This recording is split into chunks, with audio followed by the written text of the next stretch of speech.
seem to be working. Good. All right. All right, had to test the audio there. All right, let's do this thing. I haven't touched this game in a while. It has been a hot minute since I've played Space Marine 2. I've been too busy with other things. I've been caught up with all kinds of stuff. How am I? I'm okay. I'm doing pretty good. Lots going on this week. Lots going on. My brother's leaving tomorrow on a trip. I've got a huge project I'm working on. Really, guys, when I finish this project, it's going to blow your minds. I'm so excited. You won't believe me. Like, I can't talk about it right now. I want to surprise you, really. It is going to surprise you what I've been working on. So I don't want to give anything away. But just know, I hope to get that out this week. And I'm also doing my research on the Heroes in History. I want to get more of that done. I want to get further on the Heroes in History right now. Because, gosh dang, like, I know everyone's waiting. They're all like, oh, dude, when is Heroes in History? Come on, man, we need Heroes in History. And I'm like, I know everyone wants Heroes in History. I know how it is. All right, let's start simple. Let's start simple. Haven't played the game in a while, so let's go with a simple class. Tactical, that'll work. We'll start off with tactical. Yeah, that loadout will work. Added armor.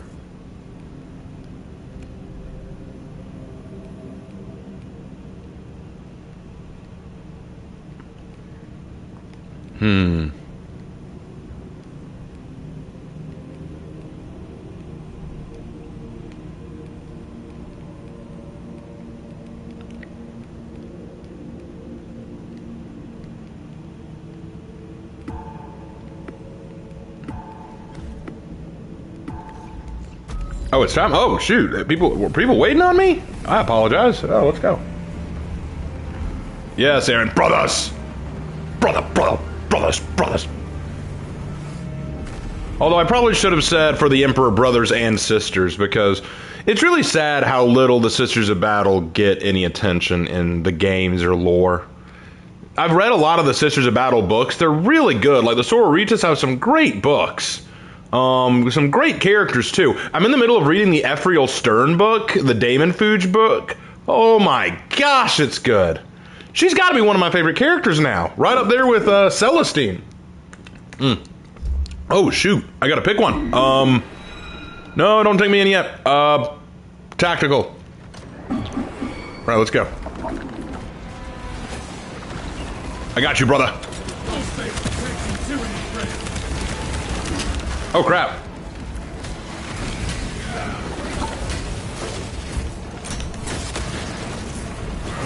You gotta remember how this works.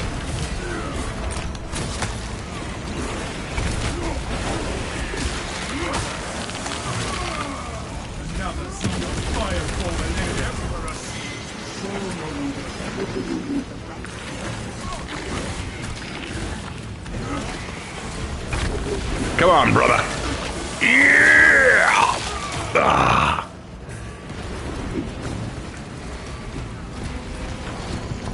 But yeah, the Sisters of Battle get so little attention, and it's so sad. They're so cool. Hold on, I want to kill you. I want to kill you by my own two hands. Come here, you. Bam! He's dead. If you want a game that gives you a power trip, this is it.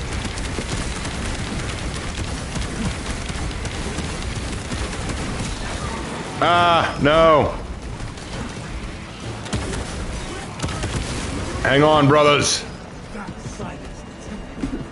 Although I suppose, who are you? What are you guys? What are you guys? One of them's an Ultramarine. Who's the other?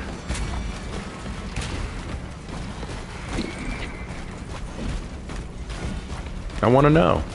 They're already dead.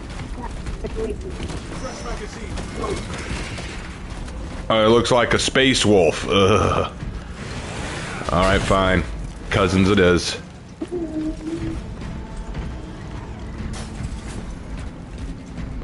I mean, I don't judge, but space wolves are overrated.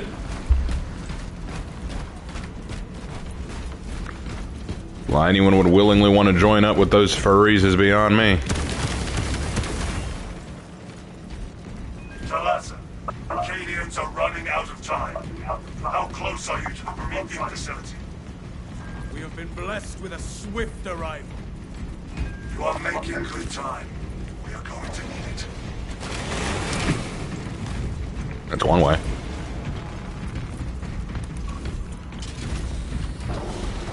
Where's Lark going? He's going to Washington, D.C. It's a school trip. Use the codes to prime the bomb and finish its deployment into the crude Promethean well. Cautiously, if you know what is good for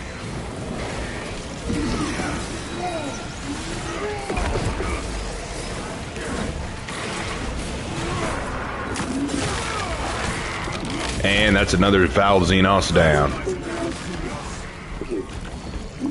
I saved your life. I appreciate it. Hey, what's going on? I'm hearing other people in my chat. Sorry, Ethan. I saved that last one for you to fight. Got it. Melter charge prime. Deploying now. Rights of activation. Washington, D.C. sounds like fun. No one has fun in D.C. Are you kidding, chat? Crane sequencing initialized. Delivering payload. Is it from the other players? Yeah, I think I'm hearing the other players. I may need to shut down, that. Yeah, I don't know. I didn't even know it was on.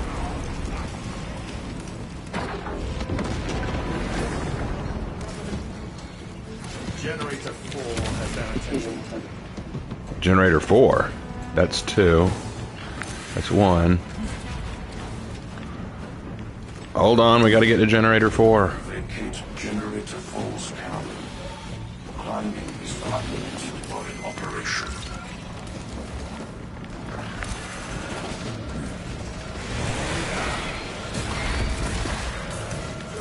Get them off the generator.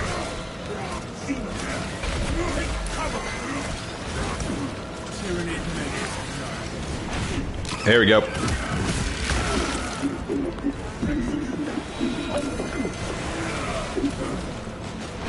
Come here, you.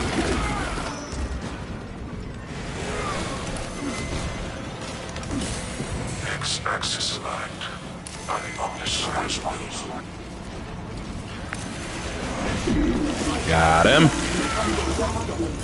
We must intercept the generator 2.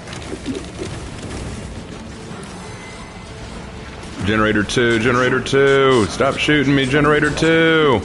Secure immediately.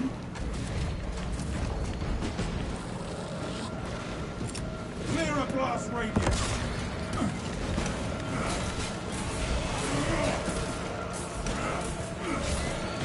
You always wanted to see the White House? I'll give you a little bit of information about it. I've seen it myself. You may not know this. It is white. Bet you didn't know that.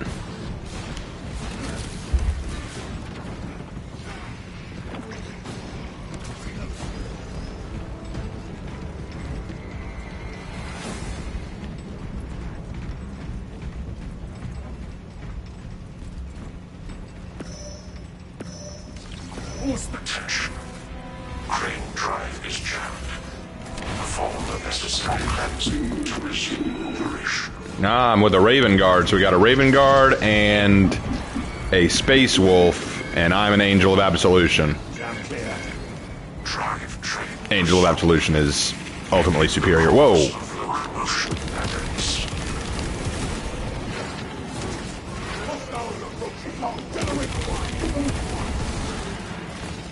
Y-axis aligned. Wait, Generator 1 now? Ah, come on. Alright, let me through. I gotta get the Generator 1. You son bitch, get down. Imagine a playable Custodes class? Hell no, give me a Sororitas before you give me a Custodes. Custodes would be way too broken in this. Custodes would be way too broken.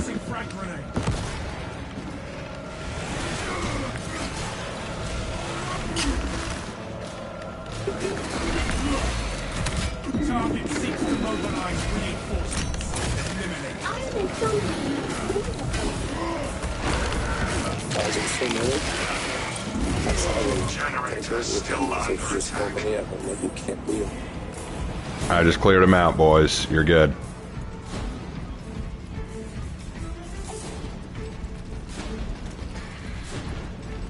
A lot of people go inside.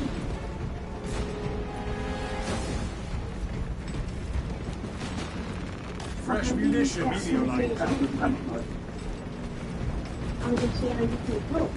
How long is it taking to deploy this damn bomb? Foul great.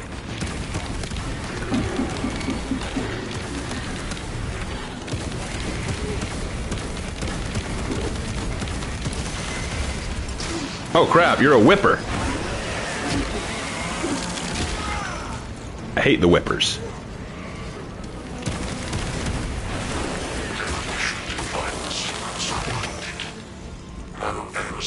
Alright, we're good. Let's get out of here.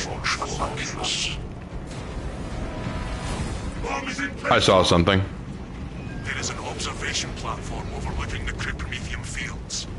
It will make a good vantage for your ambush. What are whippersnappers? Oh no, I just call them whippers. They're the Tyranid warriors who carry whips. They're annoying to me because they can be hard to counter. You gotta time your parries just right. Oh, hello, boys. Hold on, I wanna melee him. I wanna melee him. Give me that! Ah! Give me that more! Ah! Yeah! And the Angels of Absolutions are such a good successor chapter. I'm all about them Absolution Angels.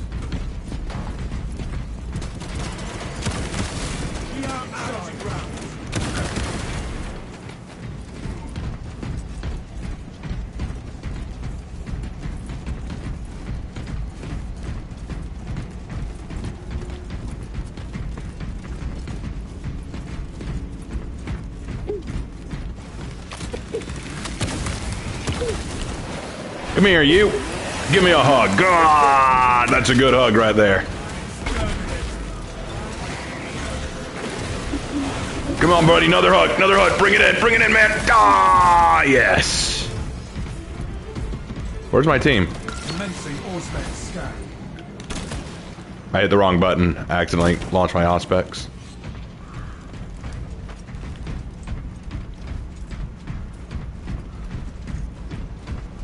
Mini DA successors are boring. Yeah, no. The big problem with the big problem with the Unforgiven chapters is that they're all pretty much the same when you get down to it.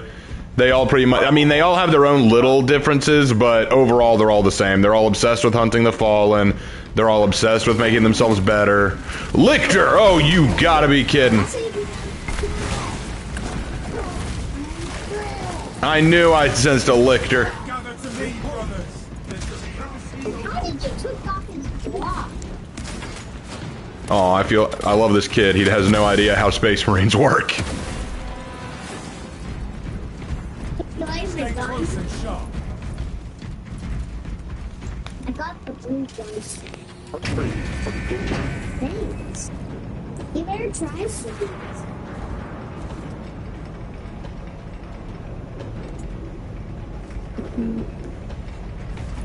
Maybe I should educate the kid. Oh no, he's way too young to truly. Right now, he is at that phase where Space Marines are the really cool super soldiers that are awesome and beat up all the evil bugs monsters, which is a good place to be. I love that phase. I love that position. I'm not gonna ruin that for him yet.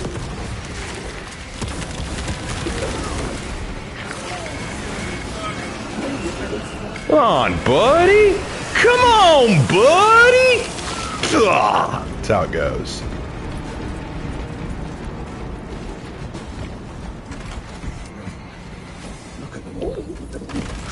As if I tried. Not that it would make a dent. Uh-oh. I just dodged that. Incoming.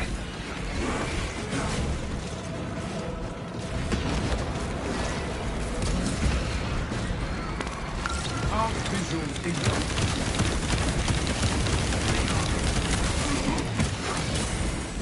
Alright, we got snipers. We gotta deal with them. That's a lot of bugs, boys. Get the exterminators. Oh yeah, I am the exterminator.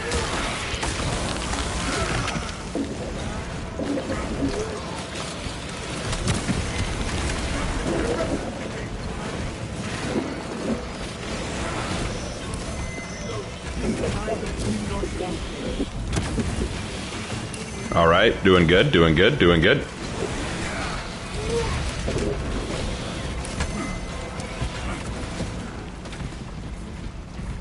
And it's all coming back to me now.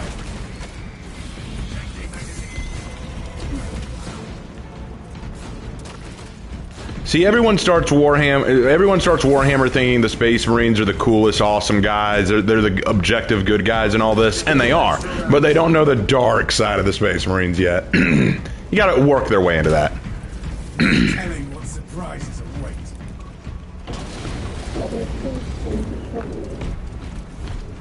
All right. We are in position and have eyes on the target, Captain. Dig in. We need that bomb triggered for optimal yield. Orbital scan estimates the bulk of the swarm will not be in position for a while yet. Keep your heads and get it done. I'm right down there, Dad. More specs deep scan ready. Oh, yeah, that's me.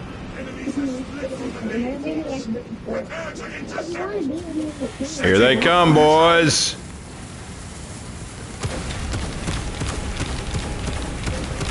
I don't even need to aim. I can just point and shoot and I'll kill them.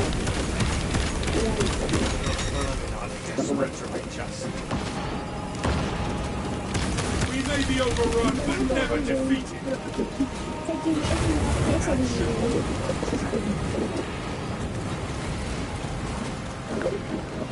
The bulk of the swarm is continuing along the predicted path. Get over here. But yeah, for those who don't know me and my position on Warhammer Space Marine chapters, Dark Angels for me all the way. Dark Angels are objectively the coolest and the best. Not even an argument. Not even a discussion to be had. Whoa!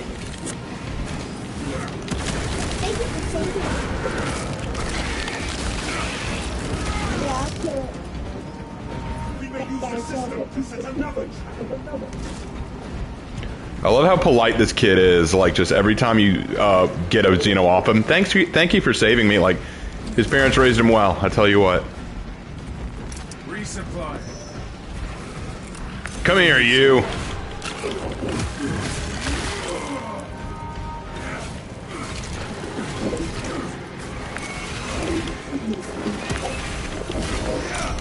Halfway there, brothers. Keep it up.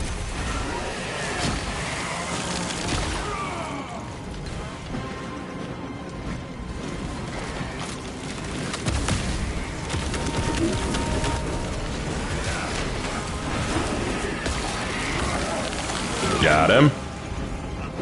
A polite Space Marine? Oh, dude, they exist. This kid proves it. I tell you what. Swarm moving on our position.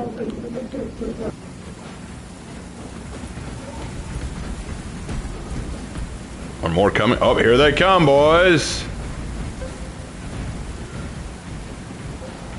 Do not let them pile up. Oh, I'll let him get closer. Little more. Little more. Toast him. Initiating burn.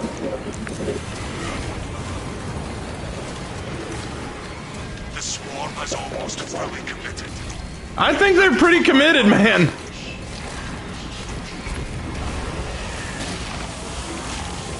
Got him.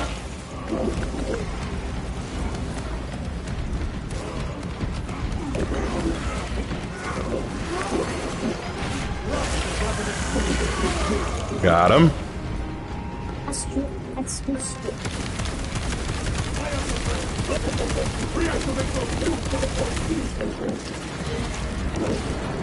You are clear to detonate. I'll let the kid do it.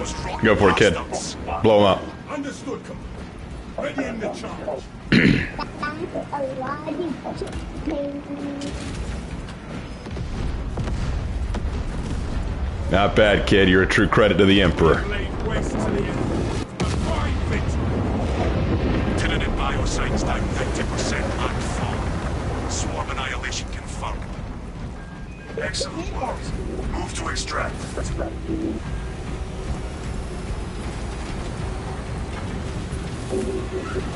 Thunderhawk arriving at evac point. Ramp down and ready. Prepared at the extraction point. Hurry! Well, that worked out. That worked out. Now, let me go ahead and turn off... Extraction complete. I'll turn off the chat dialogue here. 1 second. Commendable work, brothers. You honor your chapter. Be ready for rearm, refit, and redeployment immediately. Oh, wait. I already have muted game voice chat turned on. What's going on there? Hold on. Yeah, it's on. It's weird. Maybe it's a setting in-game that I need to fix. Yeah, he was a Space Wolf. The other was a Raven Guard. I was an Angel of Absolution. What's the name of this glorious brother? Oh, this is just an Angel of Absolution. I haven't given this one a name. I just thought I'd run this.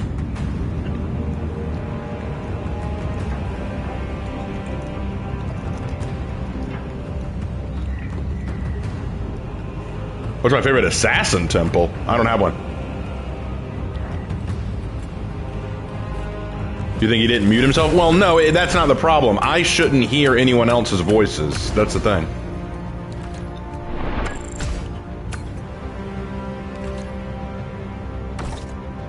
You feel like you fit in with the Blood Angels? Why is that, Tech?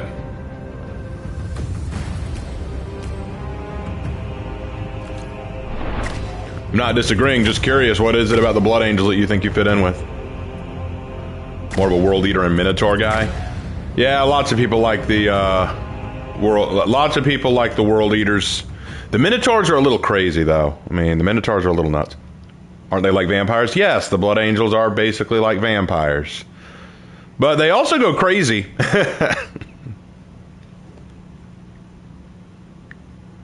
The Tome Keeper? Yeah, the Tome Keepers are pretty sick. What's my favorite gun in Warhammer? There is something so beautiful about a bolt rifle. Like, there is just something satisfying about a bolt rifle. Oh, they left. Okay. Well, while we have a minute, let me check the settings real quick and make sure that I've turned off...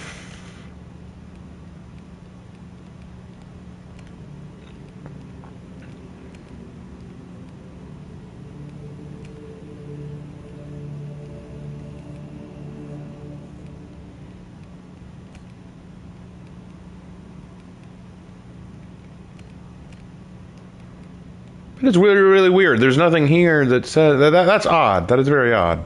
Anyway. Alright.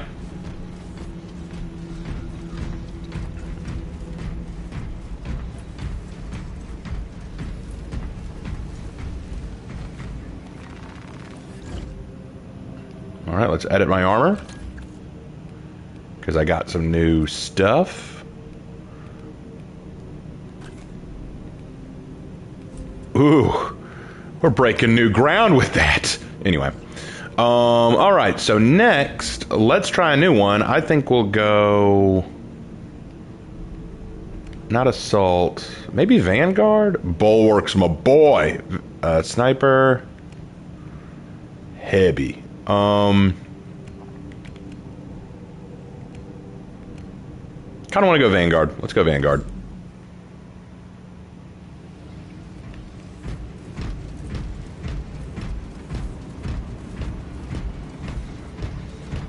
I mean, it's hard not to go Vanguard, you know. It's kind of cool. He's just so cool. Alright, next mission. Ooh, do we want to try Decapitation? That'll be rough. Let's skip that one for now. I'm not ready for that. Let's do Vox Liberatis.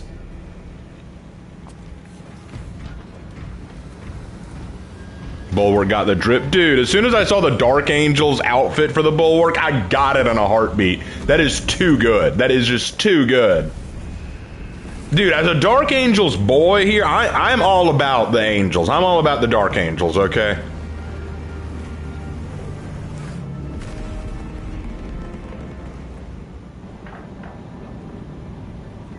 I'm having to ride with my Ultra Smurf cousins.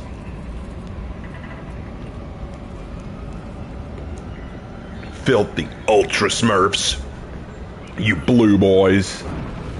Nah, I don't have anything against the Ultramarines, honestly. My only problem with the Ultramarines is they are, like the Space Wolves, highly overrated and way too oversaturated.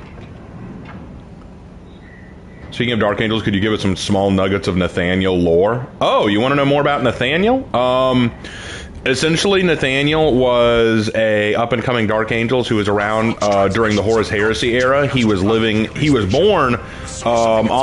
was actually born on Locate and destroy whatever is hold on, jamming our communications. had a brain fart. I had a brain fart. I hate when that happens. Sorry, okay. He was born on Caliban, so he is a true Calibanite, and he had mad respect for the Lion, but he never actually got to meet him because at this point in time, the Lion was, you know, off doing his Lion thing. And he always dreamed of, you know, one day getting to meet the Lion, getting to join him in the Crusade. You know, he wanted to truly be a part of the Dark Angels. He was trained as a sword brother, and he was actually a professional warrior. Like this guy was an ace with a sword, and he was very pleased with his accomplishments. And he always he admired Luther too, but he wondered about Luther sometimes because there were times where he was kind of like, Luther seems a little bit strange, and some of the things he encourages seem strange. So he wasn't always sure about old Luther boy. Hold on a second. Whee! Boom!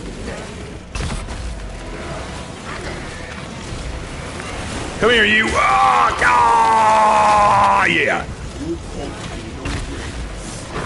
Yeah! Get in there! Boom! Love it. Anyway, so he was never really sure about Luther. He was always kind of suspect of Luther for a long time. But then finally, as you know, the Lion came back to Caliban and they all started fighting each other. And he was very confused. Nathaniel was very confused about why they were attacking. Like, what's going on? Did we do something to upset Lion? And he actually sees Lion on the battlefield, and he is so terrified of him because of how brutal he is and how destructive he is in combat. Oh, no you don't. No you don't. No you don't.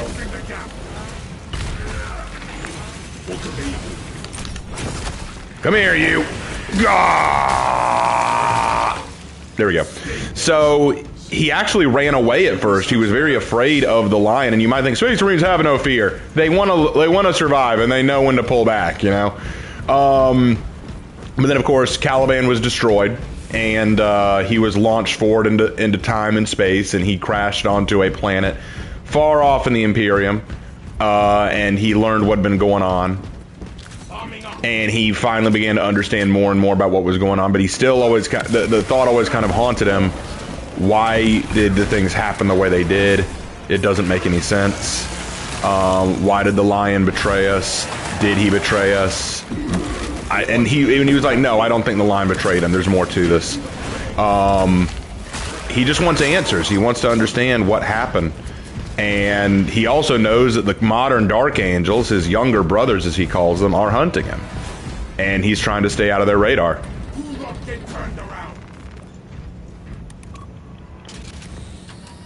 But yeah, he wants very badly to prove himself and remind himself what it means to be a Dark Angel. If you want to know more about Nathaniel, feel free to ask. Visual on Thousand Suns barrier. Unnatural. Are they By chance, can you go into the Lion next? Sure. What do you want to know about the Lion? He's the Primarch. He's my favorite Primarch, man. What do you want to know about him? We help them. Rebel launcher set. What do you want to know about the Lion? I could talk about the Lion all day. I've been in debates with people about why Lion is the best Primarch. How do I feel about Mortarion? Okay, this is going to shock you. This is probably going to shock you. He's my favorite traitor Primarch. He is my favorite traitor Primarch. I know that shocks people. There are a lot of people who would vehemently disagree, and I understand. I get it. But Mortarion is my favorite traitor Primarch. What exactly is the Lion the Primarch of? He's the Primarch of the Dark Angels. Okay, so maybe you don't understand, Tech. That's fine. I'll explain. Each Space Marine Legion has a Primarch. Basically, think of each Legion, think of each of the legions of Space Marines as being the children of a Primarch. There's this Primarch who's like the son of the Emperor, and you have these legions who are created from his gene seed. And, oh shoot! There we go. And the Primarch of the Dark Angels, my favorite legion, is Lionel Johnson. Lionel Johnson is the Primarch of the Dark Angels.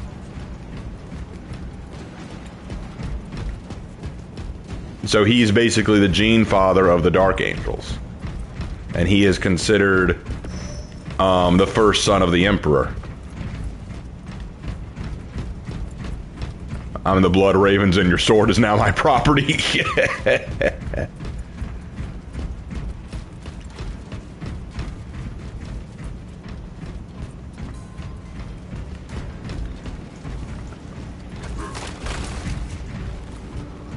Swapping out magazine.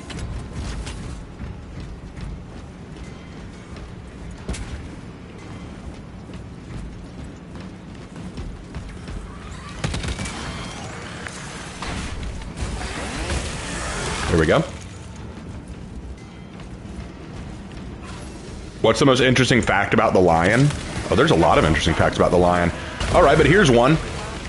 Chaos knew from the moment they saw Lion that he could not be corrupted. There's actually a portion of lore where during the heresy, Kairos Fateweaver, one of the archdemons of Tzeentch, appeared physically onto the deck of the Lion's ship to try to corrupt him. And the moment he felt the Lion's soul, the moment he glimpsed into the Lion's soul, he knew he won't betray the Emperor. He knew the Lion couldn't be corrupted, and the Lion bitch slapped that bitch back into the bitch zone. Later, Wolfson.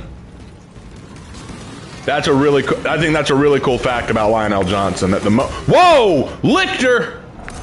Lictor, I barely even knew her!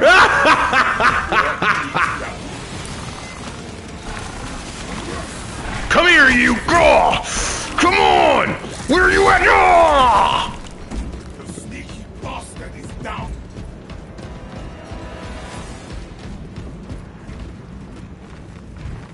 Gene Seed? Ooh, I better not die. Do not let me die.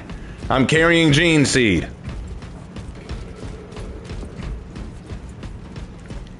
Yep, and oh, here's another cool fact about the Lion. He dueled Konrad Curze numerous times. And Konrad Curze is a Primarch who has the ability to see into the future and is so good at dueling because he's used to anticipating his opponent's moves by reading the future and seeing what they'll do. Lion dueled him and beat him numerous times despite this, meaning not only did Konrad Curze know what the Lion would do, Lion still beat him on numerous occasions. Lion is an absolute destructive force, which is why I love him so much.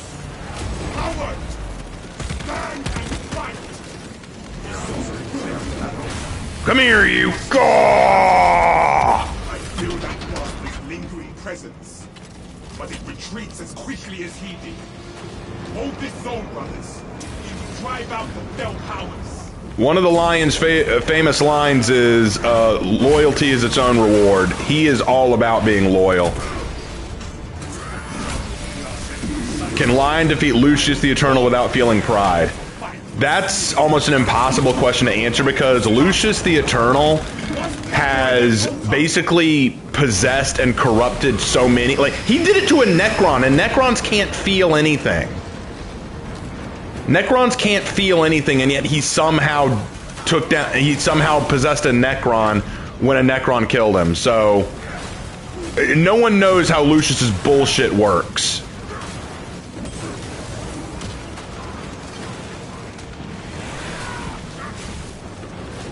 That's why I don't care for Lucius. He's a very annoying character.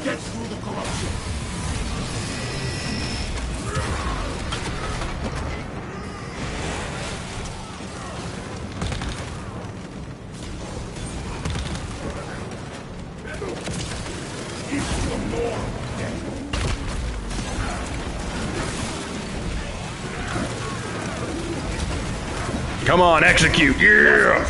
Yeah. Those are some badass facts. I've got way more facts than that.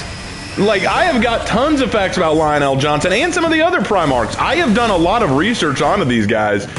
They are so fascinating. When you really understand the Primarchs and why a lot of them do what they do and why they think the way they think, it's really cool stuff to really go into. And the line is awesome. Can the line be more badass? Dude's a Giga Chad. Dude, the Lion is such a Chad. Like, it's not even funny. Like, the Lion is a dude who straight up bitch slaps. Like, here's the thing, you gotta realize, Lionel Johnson grew up as a child on Caliban, a world overrun with warp beasts and monsters. He grew up there as a child and was soloing these things as a child. He ain't afraid of the warp. The warp's afraid of him. Altar is rubble.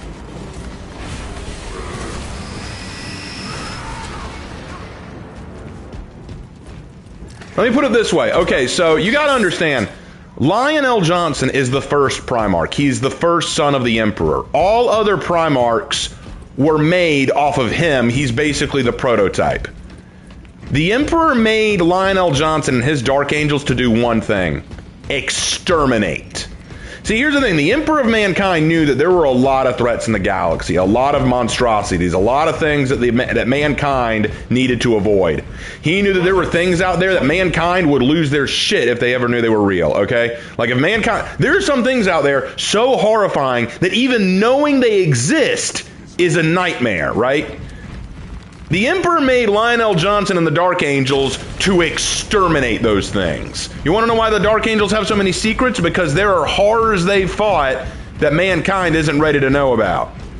And so they keep those secrets. They were given the best weapons, the best tools, everything they needed to become the galaxy's ultimate extermination squad. People like to call the Space Wolves the Emperor's executioners. Fine, you can call them that. The Dark Angels are the Emperor's extermination squad. If the Emperor wants someone executed, yeah, you call the Space Wolves. When the Emperor wants to Control-Alt-Delete you so that no one even remembers your name, he calls the Dark Angels.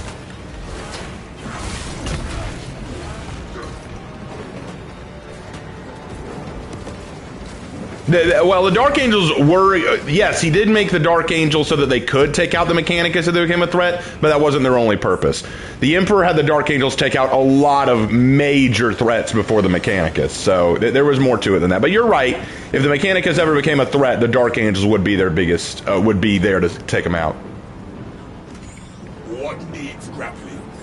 Do I think the Dark Angels are responsible for the 2nd and 11th Legions being redacted? Some people think that's true. Others think it could have been the Space Wolves. There is evidence to suggest both. There's evidence to suggest both outcomes. Will the other Primarchs die if they face the same horrors the Lion and the Dark Angels fought? Some might. Some might. Like, you gotta realize the Lion was meant to be the exterminator. Raven is so Lion is like Adam, the prototype for the rest. In a sense. In a sense. Oh, I'm working with a salamander. That's fine. I just don't care for the salamanders. And a Death Guard. A salamander and a Death Guard. This is an interesting meetup.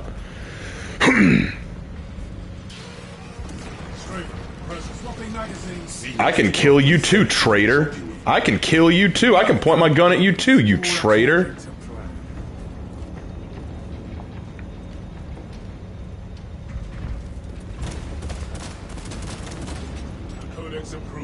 What does that make the Custodes? The Custodes are the bodyguard of the Emperor.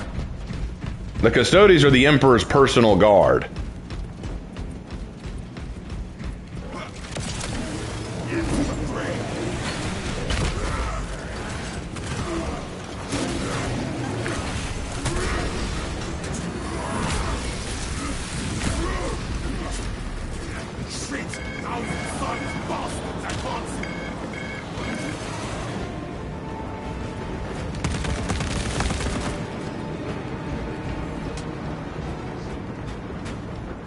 Lion whooped Kurz' ass every single time, and I know he was butthurt about it. Oh yeah! Oh yeah! Every time Kurz and Lion fought in fair combat, Lion whooped his ass.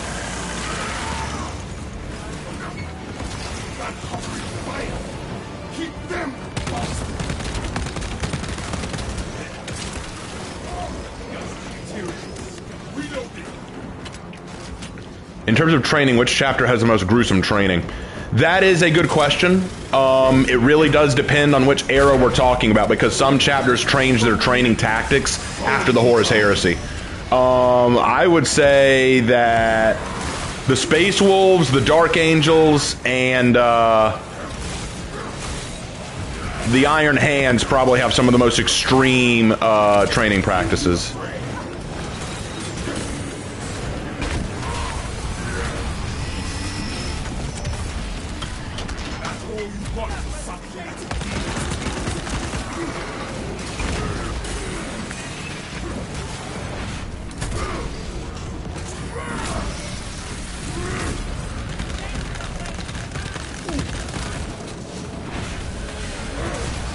I'm fighting on my own against you punks, and I'm winning.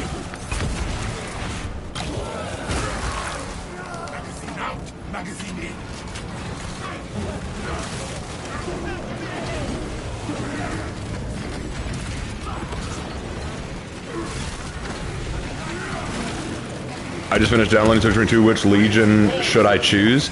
Oh, you can design, you can play as any Legion you like. In the campaign of Space Marine 2, you play as the Ultramarines. Like, you don't get a choice for that. Sad as that is.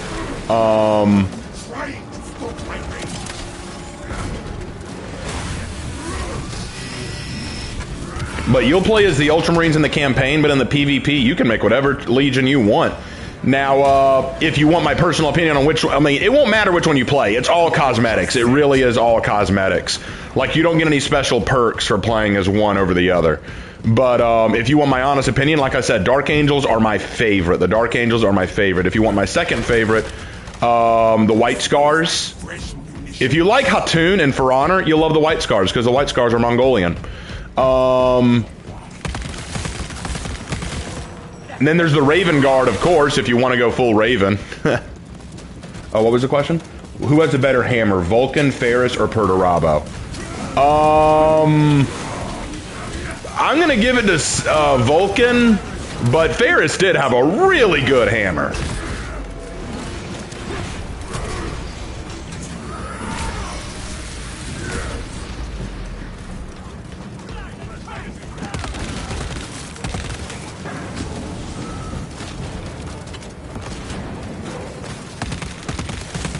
Come here, you! Ah, boom!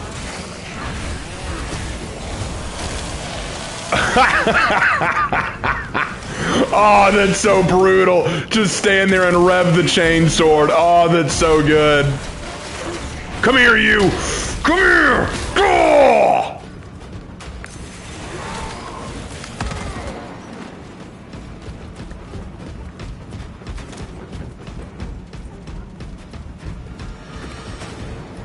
Ah, this part. This is an annoying part of the mission. Down below.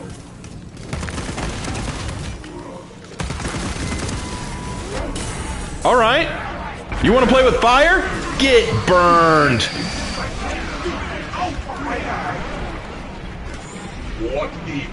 As heretical as it is, do you like any of the Filthy Xenos? Believe it or not, I actually do like the Necrons. I think that they're pretty interesting, and I think that, some of the lore around them is really fascinating. And I also don't have anything really against the Craftworld Eldar, at least some of them. There are some that I don't like. I hate the Tyranids. I don't like the Tyranids. They're very uncreative to me, and I feel like Games Workshop has been unsure of what to do with them for a while. Like, it's like, hey, look at that. We have the Tyranids. They're the most dangerous threat to the galaxy, but they lose every major engagement they're in. Like, name a good engagement they've been in. I'll wait. You can't do it. Like, every major conflict, just... Get out of my sight, you. As I was saying. Come here, you! Ha-ha! Boom!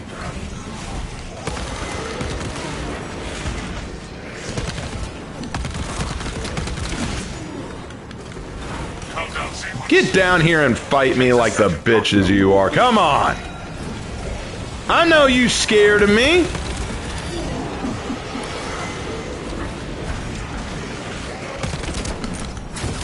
That's right. Come here, you. Fine work, brothers. Left lives again.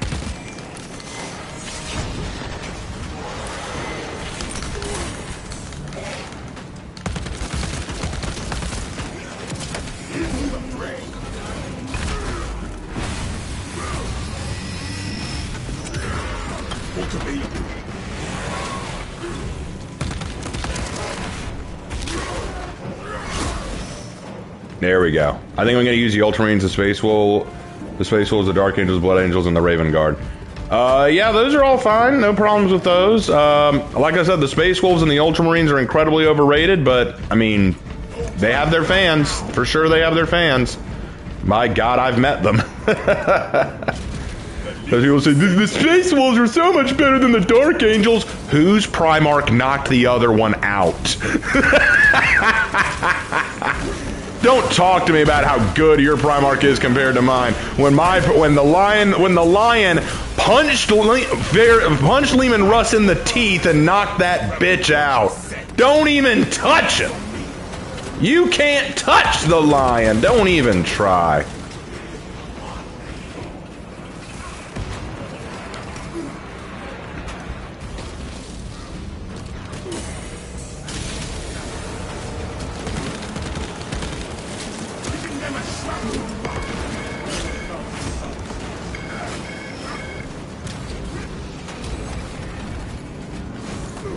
What the? Where'd you come from?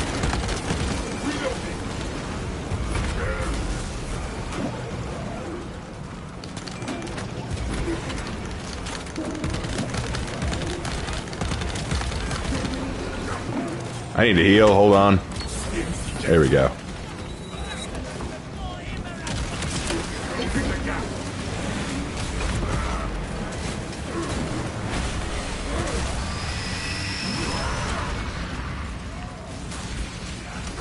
Why was Sanguinius more loved by his brothers and people while the Lion hated him? The Lion didn't hate Sanguinius. He liked Sanguinius a lot. Everyone liked Sanguinius. Even the traitor Primarchs liked Sanguinius. Everyone loved Sanguinius. Honestly, he's kind of boring for that. Sanguinius was the Gary Stu of the Primarchs. Like, everyone loved him. No one had anything bad to say about Sanguinius.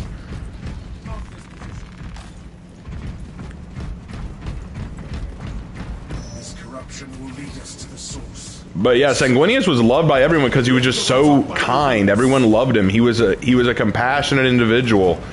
He had a way of helping others. He could actually communicate well with his brothers because he understood how they thought more than others. There's something to be said about how the Space Wolves only became likable after they lost their Primarch. You could honestly say the same about some of the other some of the others too.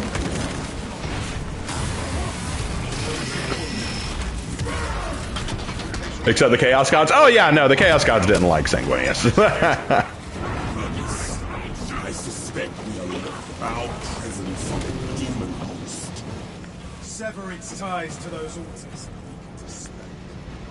We can enlighten you, sons of Gilliman. I ain't no son of Gilliman. Do I look like a son of Girly Man? That's correct, I do not. I think saying Sanguinius is a Gary Stu is heresy.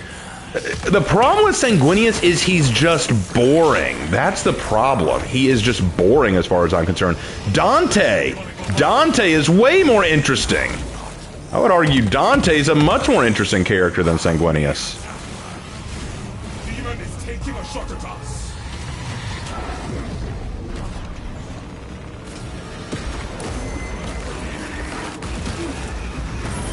Altar is broken. I'm dead. It throws fire at us.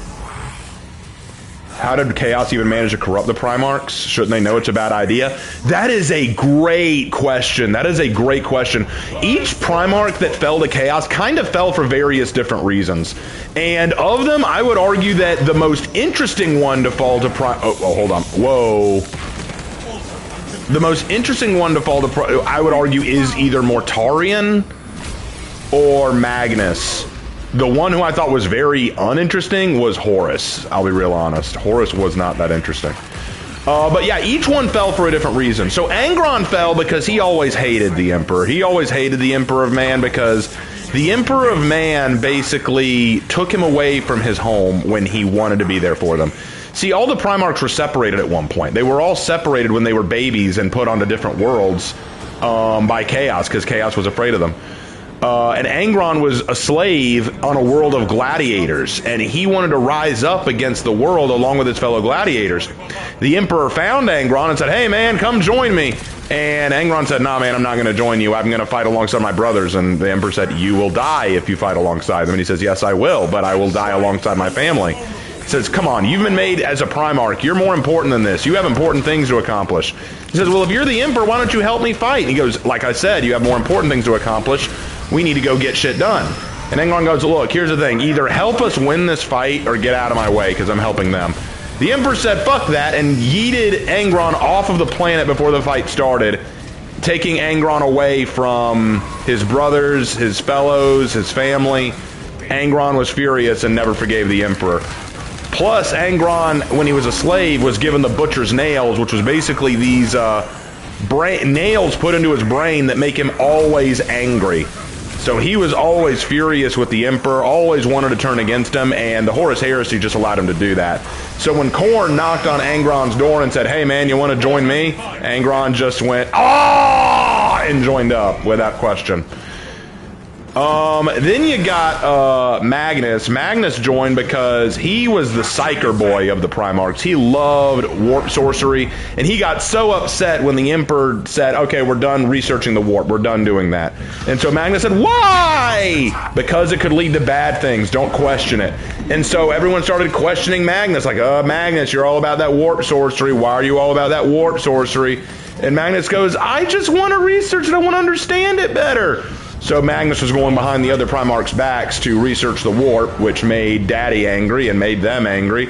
And then when the Horus Heresy broke out, Magnus tried to do the right thing and say, okay, look, I'm going to warn the Emperor. But in doing so, he destroyed the webway passageways that the Emperor was creating, thus swarming all of Terra with demons. Now all the Primarchs think, Magnus, you're kind of evil. Magnus, you're kind of evil. So Magnus was like, no, I'm not evil. Then Leman Russ showed up and attacked Prospero. So Magnus said, you know what, fuck it, I'm joining Chaos. Then you have Mortarion. Mortarion was kind of miffed with the Emperor because the Emperor took away his victory on his own planet and then rallied Mortarion to his side. But Mortarion was loyal for a while. He was loyal for a while, but then his own children, some of his own followers, his own Space Marines betrayed him by hiding secrets from him and then lured him into a trap set up by Nurgle. And Nurgle put a horrible plague on his Space Marines and said that he would lift it only if he joined Nurgle, and unwilling to see his children go through that, he agreed, and thus he sided with Nurgle. But he didn't mind too much because in this way he saw himself, you know, kind of getting the better of dear old Daddy. What he didn't realize is that it was a double-edged sword. Yes, Nurgle saved his Space Marines, but in doing so he turned them into Plague Marines, meaning that they're walking pestilent boils on society. Let's see, who else? Then you got Alpharius and Omegaron. No one knows if they're traitors, no one knows if they're loyal. Everyone just kind of doesn't know what to do with them, and that's why they annoy me. They're wishy-washy. Then you got Fulgrim. Fulgrim's boring. Fulgrim is a weak-ass bitch. He became chaotic. No, get this. This is funny. Fulgrim joined Chaos because he found a cursed sword with a demon in it. He picked up the sword, knew that there was a demon in it, but didn't care because he thought he was too perfect to be corrupted. He got corrupted. Yeah, that's what happened. That's how Fulgrim turned. Fucking idiot. Who else? Who else am I missing? Lorgar. Now, a lot of people shit on Lorgar because he's one of the weaker Primarchs. Honestly, what happened to him was awful. Lorgar was a man of faith. He believed firmly in gods, and he actually believed that the Emperor himself was a god. And so he was going around trying to spread the faith of the Emperor to the whole galaxy. The Emperor told him to stop. And when he said, "No, man, I just want to spread your faith to everyone," the Emperor decided to order the Ultramarines to bomb one of his chief cities and made him watch. And basically told him, "You were a bad Lorgar and you should feel bad." And Lorgar,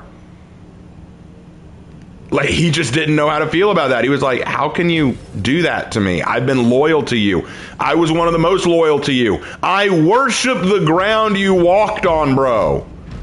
So after the Emperor basically said to stop worshiping him and I'll burn your cities, he decided, all right, I'm going to find someone better to worship. And so he chose the Chaos Gods. Problem was, he didn't realize that the Chaos Gods are pretty greedy and self-centered themselves.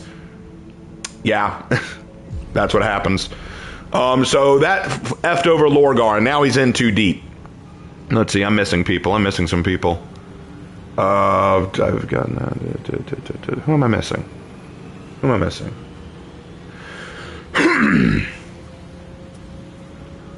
Oh, Conrad Kurz. Conrad Kurz turned to chaos. Well, Conrad Kurz didn't even really turn to chaos. He just turned to Horus. Conrad was always kind of crazy. He is insane. Conrad Kurz can see the future. And he saw an awful future where everything falls to shit. The Emperor is a corpse on a throne. Horus betrays everything and destroys everything. And he thought that this future was so awful. But he's also a fatalist. He doesn't think the future can be changed. He thinks, nah, man, this is just the way it is, man. This is just how it is. Ooh, I'm going to change my class. I don't want to go Vanguard this time. This is just the way the future is, and this is just what we got to deal with, man. This is just what we got to deal with. And he doesn't like that. So what happens is he decides to just be the evil son of a bitch because he thinks that's what's fated to be. He thinks, I'm fated to be an evil son of a bitch. I'm going to go Bulwark this time. I'm just fated to be an evil son of a bitch. So he decides to be an evil son of a bitch, the schizophrenic psychopath. And then Horus himself. Horus always had an ego. Horus was an egomaniac. He hid it well, but he was an egomaniac. And when he was named the War Master to basically lead the Great Crusade while the Emperor went back to Terra, it kind of went into his head. And when he got injured in a battle and was taken to a Chaos Temple to be treated, the Chaos Gods had their opportunity to basically plant the seeds of doubt, and thus Horus turned evil. Honestly, kind of boring if I'm being honest. One of you two better go change.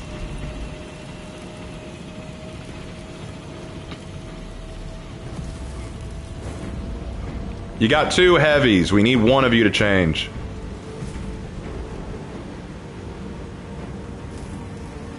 I will kick both of you.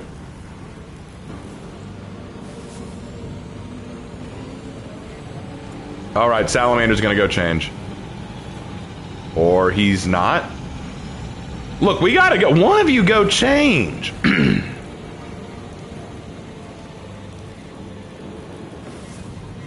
Yeah, Horus was stabbed with an evil dagger, and he was gonna die. So they took him to a temple where the chaos worshippers basically helped warp his mind. Raven, can you play the Sisters of Battle? No, but I wish you could. The Sisters of Battle are pretty awesome. Thanks, Raven. And wow, some were fun, but some, like you said, were dumb and stupid. Oh, no, believe me. It is fascinating understanding why some of them turn to chaos. It is really fascinating. And like I said, Mortarian's my favorite because I find him so unique. Yes, a lot of people call him a hypocrite, but a lot of the Primarchs are hypocrites.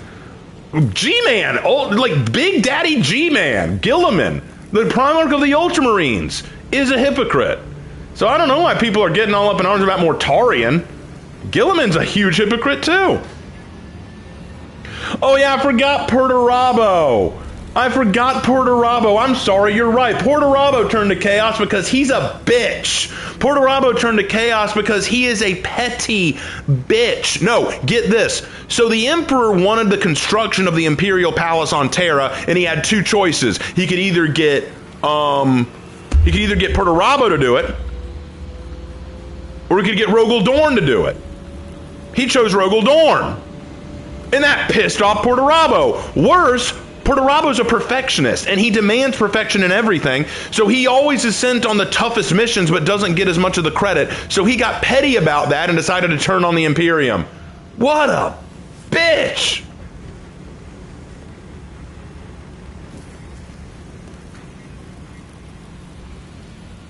All right, looks like hey, all right, buddy, you took one for the team. I appreciate it, you Ultra Smurf, you Raven Guard, you. I'll be the Dark Angel leading you boys.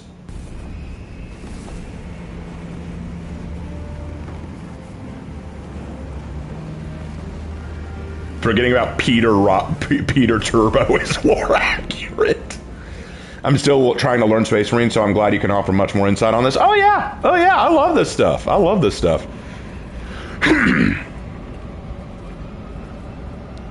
Oh no, Perturabo's competent. I'll be real honest with you. I wish he would lead Chaos Undivided. Like I don't like Abaddon. Abaddon the Despoiler. I don't like him. Get rid of him. Have Perturabo run Chaos Undivided. He'd be a much more competent leader. He's still a petty bitch.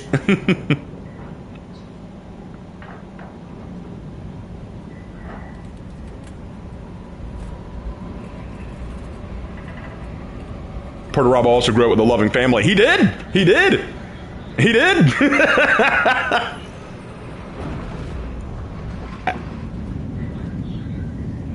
Space Marines do sound better than Star Wars. Let me put it this way. I've heard a lot of people try to say, could Star Wars stand a chance against the Imperium of Man? Here's my answer to that. No. There is no way that the Empire from Star Wars could even hope to stand up to the Imperium of Man. Like, there is no way in hell. And cut them off from reinforcement. Your success will decide whether this is a war of days or months. There is no way in hell. And you don't even need to bring in the Space Marines to know that. Literally, you could have the Imperial Guard and they could body most of the Empire stormtroopers.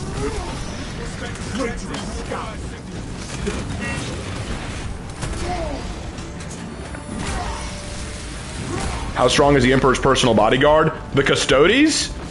They're nigh unkillable. They are some of the toughest out there. The Custodes have been able to body entire armies.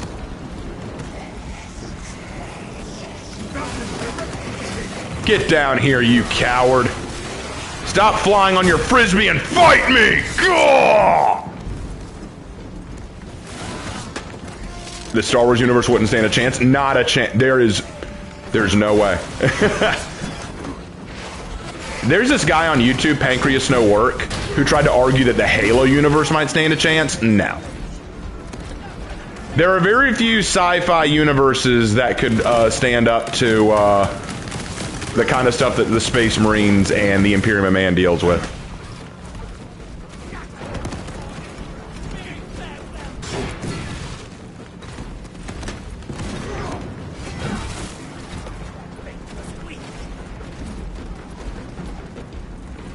Some of you might be wondering why I'm not playing on a harder difficulty, because I'm here to have fun. You appear to be reigning in your advance. The Custodes seem kind of wasted guarding the Emperor. You're right, they were. Luckily, most of them aren't anymore. With the return of Guilliman, the Custodes have now been sent out to actually fight a little bit more. Guilliman's return helped to let the Custodes actually off their chains a little.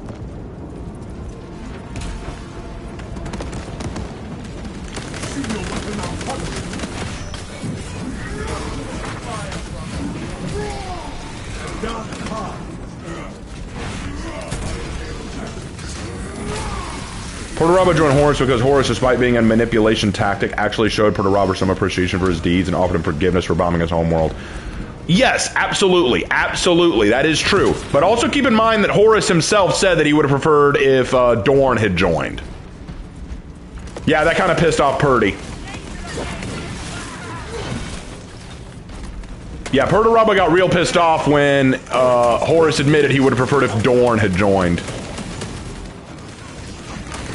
Remember, Perturabo, despite being a very competent individual, is a petty Bitch.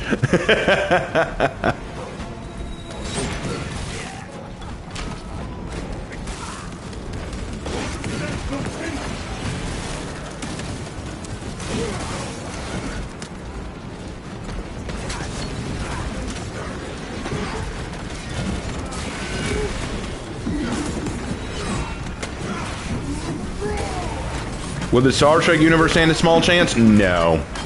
No.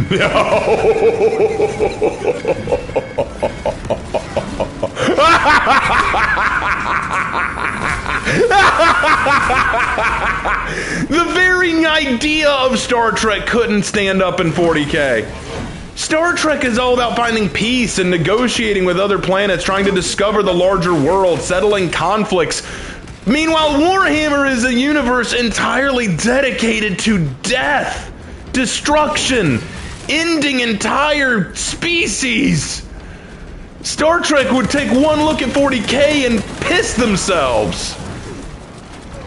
Would the Saiyans stand a chance? No. The Saiyans are incredibly powerful, don't get me wrong, but here's the problem. They'd all have to be Super Saiyans. They'd all have to be Super Saiyans, and they're not.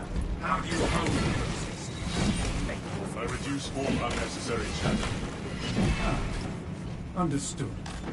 My battle awareness would be less effective without your horse ranks, Valius. We make a good team. Lord of Change shapes between female custodians. There have always been female custodians. Yeah, I've heard that theory. What universe would be able to stand under Warhammer 40K since Star Wars is off the table?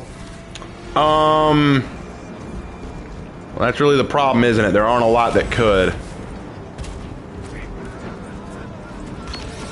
I'll tell you this, though I don't think Halo itself could, there is an element from Halo that could deal with Warhammer. The Flood. The Flood from Halo would probably be a massive threat to the Warhammer 40K universe. In fact, and I would even argue that the Forerunners of Halo could stand a chance.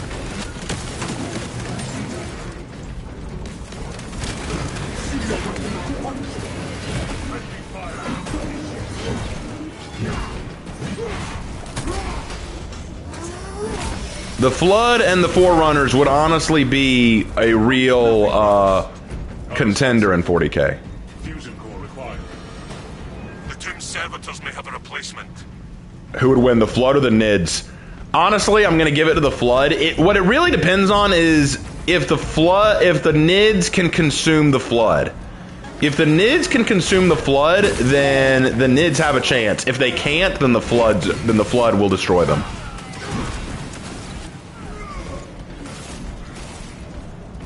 Horus got stabbed with a poop knife. Yes, he did.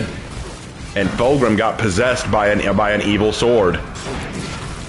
And he knew it was evil. He knew it had a demon in it, but he just said, "Nah, man, I'm too perfect to be corrupted."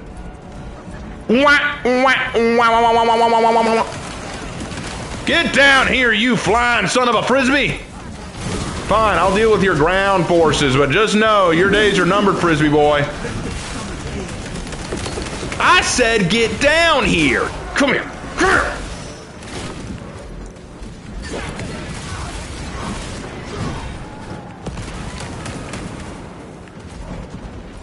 For Honor is the game that you play when you want to have a good time. And you want to just master the martial ways of medieval warriors. Space Marine 2 is a game you play when you want to destroy. When you want to have a power trip. When you want to feel like a man!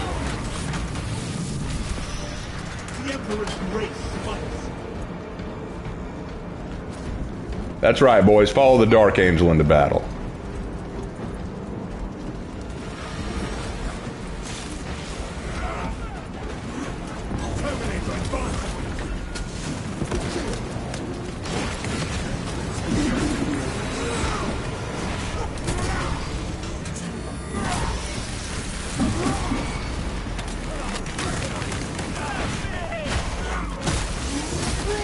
Oh, that was a sick execution. Oh my lord.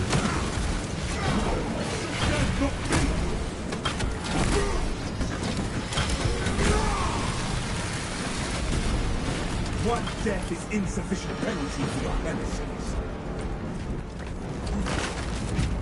I love the Dark Angels Knights of the Round Table vibe. Me too, man. The Dark Angels are just so tight, dude. And I hate that people just give them so much shit. I hate that their books are so shit. I've only read a few good Dark Angels books. Like Lazarus, Entity's Edge is a good one. Entity's Edge is a good one. I really like the ending of Entity's Edge. It was so sad. Oh, I was so sad.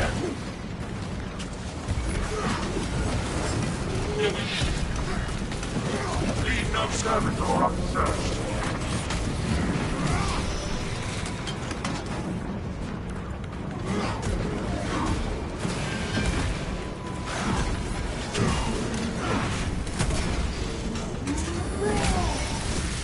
Why do I think the Flood from Halo could stand a chance in 40k? Because the Flood corrupts any bio-life it touches. One spore from the Flood landing on a planet could doom the entire planet very easily. One Tyranid pod dropped on a planet can be dealt with.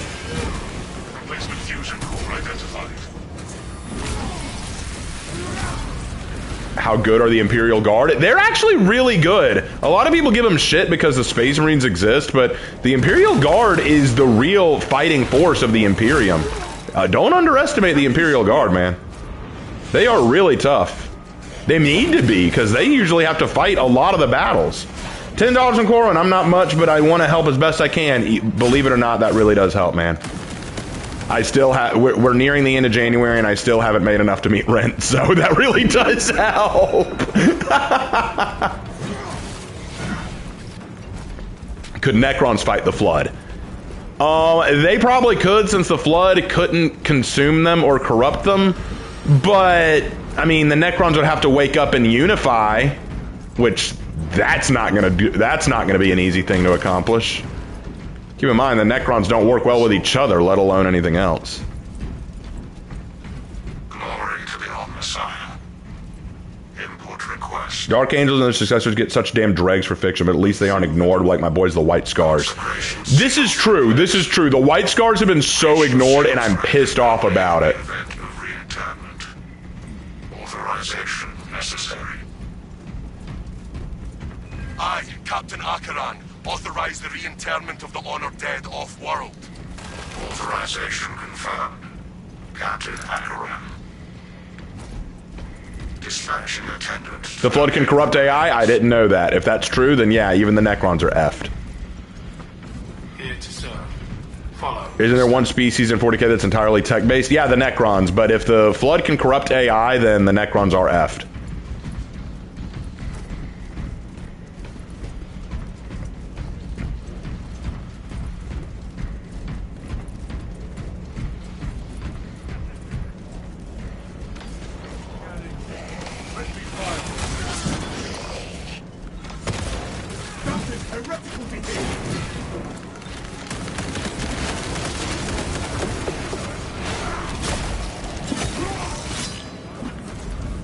But yeah, Enmity's Edge was such a sad one. Oh my gosh.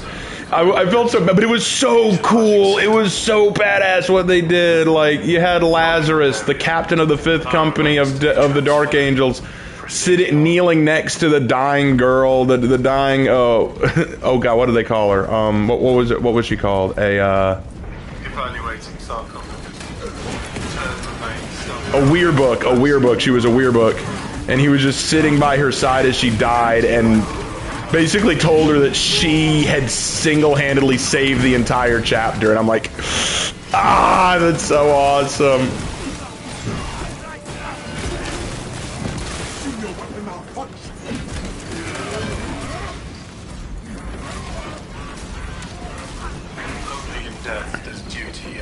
I'm surprised Raven isn't playing his favorite chapter, the Space Wolves.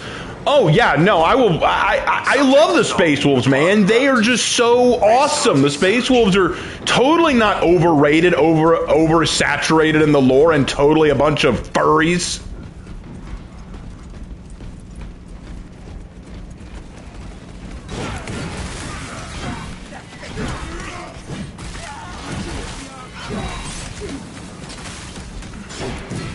How did one person save an entire chapter? That's a long story. Tell you what. Let me finish this mission, and then I will explain what happens in Enmity's Edge. Like, because it's so freaking sad, but I love it to death. Enmity's Edge may be one of the best Dark Angel books in recent memory. Proceed with reinternment, Minister. Access rights granted by Captain Agaran. Consecration seals unbound. The way opens. Return to the Wait, before I explain anything, has anyone here actually read Enmity's Edge? Has anyone here actually read the book Enmity's Edge?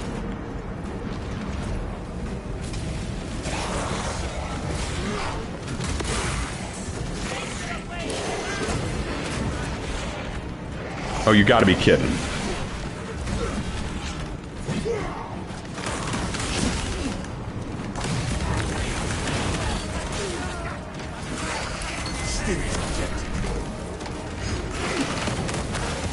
Hold on. Gotta kill him.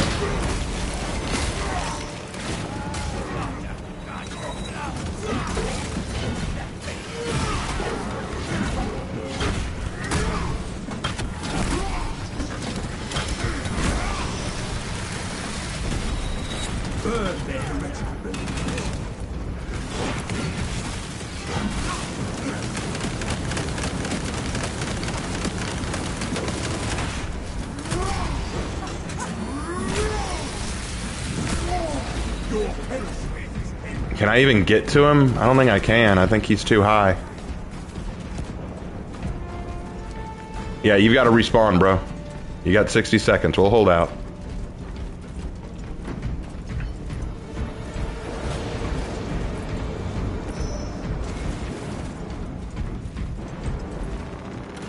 Waste nothing, brothers. Paying respects. Respects paid. Exit catacombs now.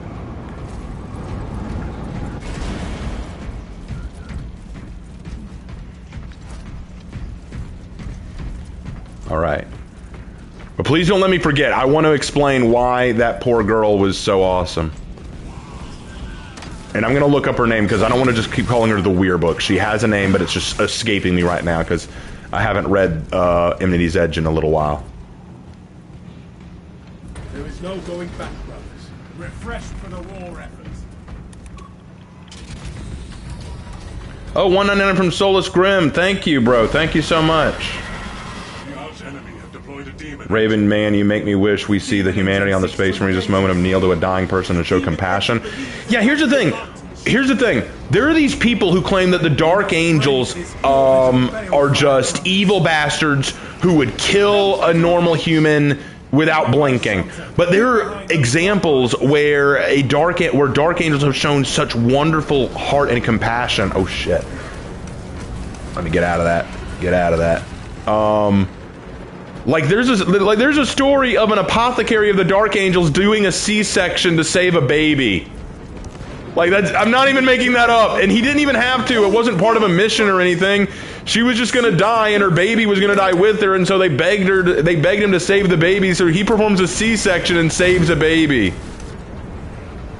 Like, that's effing awesome, bro. And then, of course, the story about Lazarus, the captain of Fifth Company, Lazarus, kneeling beside a dying, mortal 16-year-old girl and encouraging her as she passes. You don't make that shit up, okay?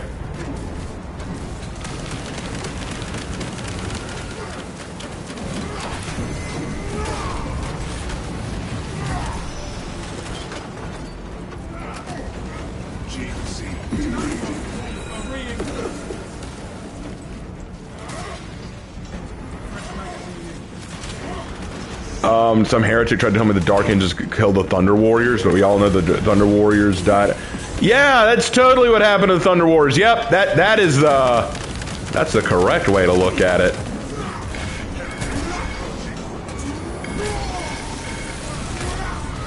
Yes, you know what I'm talking about, Ranger. What is it? It is a child. It's like, no, he wants to know the gender of the child. Oh, you should look. Well, he didn't want to misgender the child.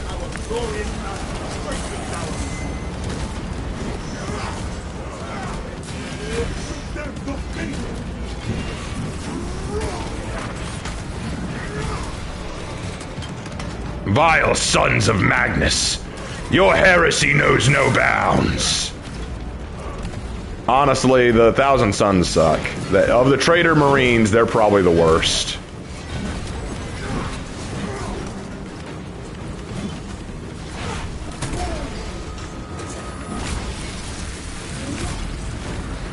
We honored our Primarch today, brothers.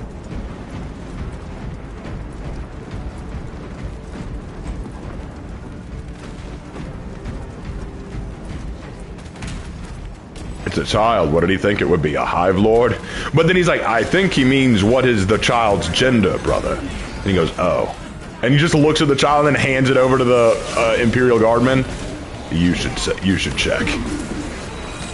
He was just so uncomfortable holding a baby. It's so cute. Like, it was so funny watching this powerful apothecary Marine holding a baby in his hand, unsure what to do with it. Would you rather be a Space Marine or a Custodes? Custodes would be pretty awesome, but I don't know, man. I'm an angel all the way. I'm a Dark Angel all the way.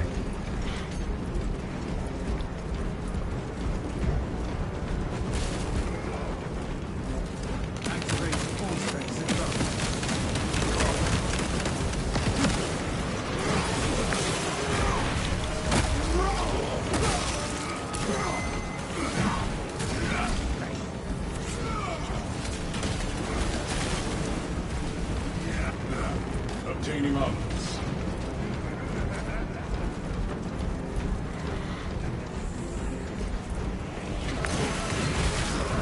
If you can look up the girl's name from Enmity's Edge before I finish the mission, let me know what it is, because I can't remember right now, and I want to remember. Hold fast, brothers!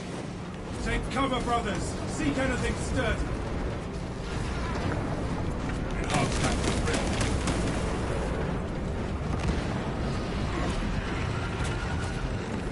Let's go. We got to get to cover before that Helldrake flies over us again.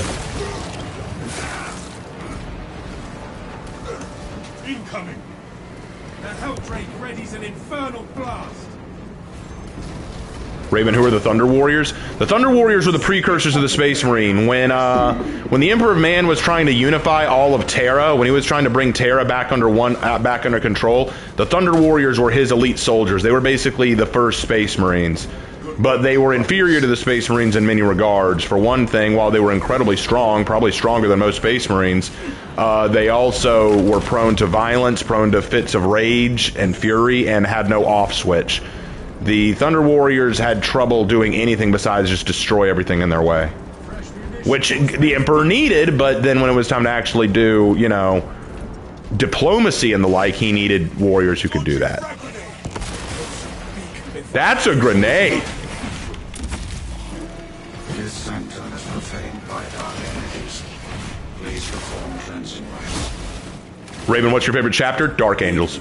Dark Angels all day, every day, baby. Saint Lankai's Dark Angels all day, every day. Open the damn door! Praise be to the Omnissiah. I don't want to praise your damn Omnissiah. To perform cleanse. Alright, let's go.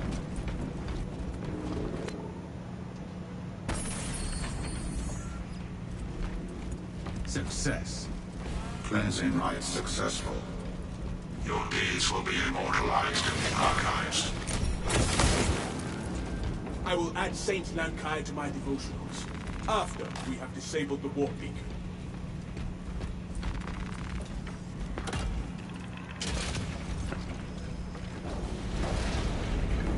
The Genesis. Okay, I see what you did there, bro. I see what you did there, bro. It was clever. This is a fine day indeed. Leave the Helldrake. Crush the beacon. All right, we got to deal with this Helldrake, boys. Y'all know what to do. Eliminating heretic defenses. Flow is smooth. Confirm sigils at once. The ritual must be precisely observed. All right, we need the goblet and the basketball. That is not the goblet or the basketball. There's the basketball.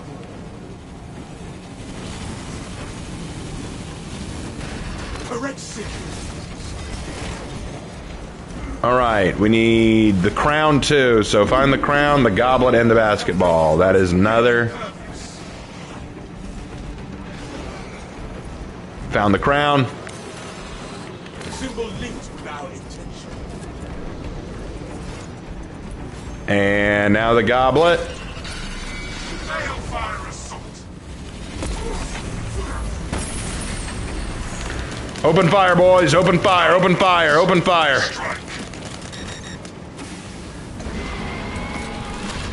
Conserve your ammunition, brothers. All right, next. What's the next? Oh, hold on. All right, we need the hammer, the battery, and the dawn. The hammer, the battery, and the dawn. Find me those. There's the dawn. Found it. Oh, God. Whoa. Hey, whoa. Whoa. Chill with the fire, man. Relics are responding. All right, we got that. We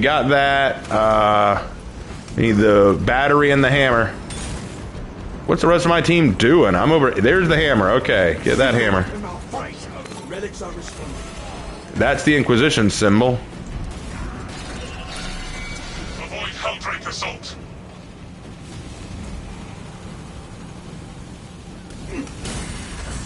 Oh no, I'm near dead. Heal. There we go. There's the gear. It was over here. Patience, brothers. Slow is smooth and smooth is fast. St. Lankai's relics have rendered the Helldrake frail. All right, we got to do it one more time. One more time, boys. Coming Helldrake attack.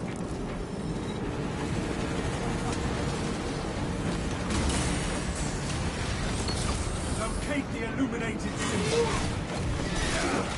All right, we need the skull, the battery, and the hammer again. All right. Found the hammer.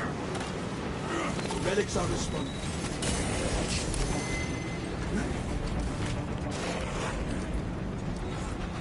Battery. Symbol linked with our intention. And the skull. Where's the skull? Oh, shit. I've been the only one activating these things. I don't know what my team's doing.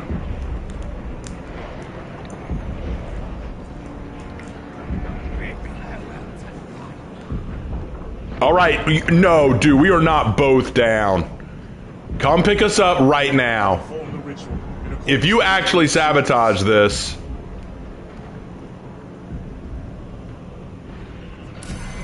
Avoid Helldrake assault.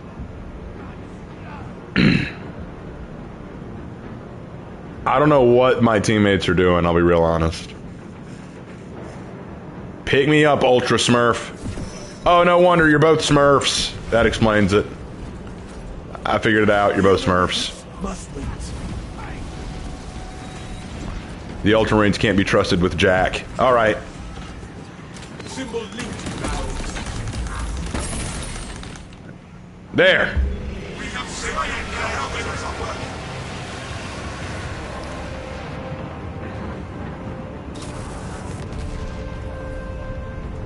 I see the beacon has collapsed. Excellent work, squad.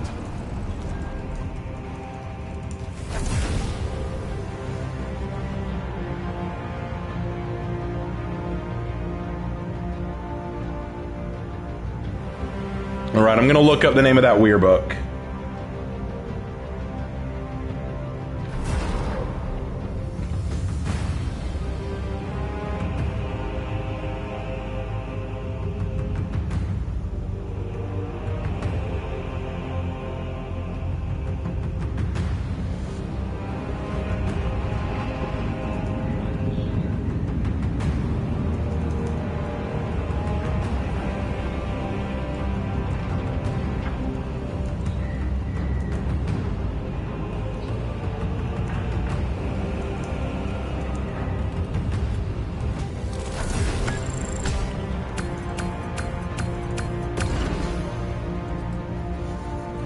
Alright, let me see.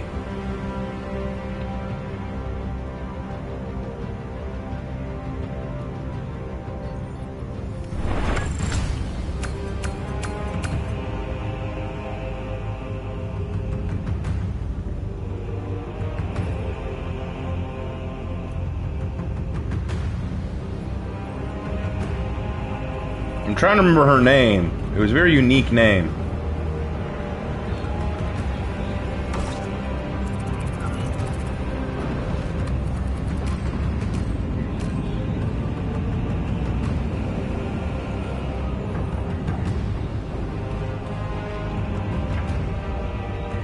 I can't find anything on her. Because no one wants to mention her, even though she was the most important character besides Lazarus himself.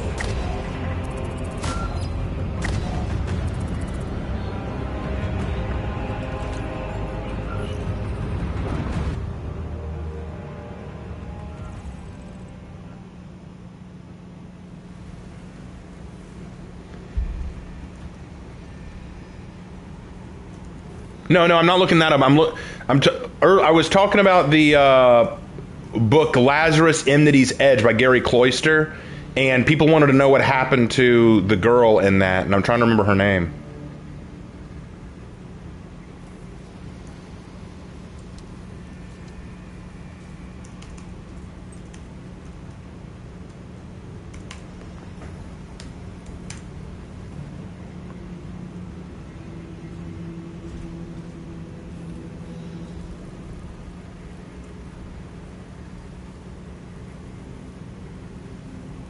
I cannot find it anywhere. That is so frustrating.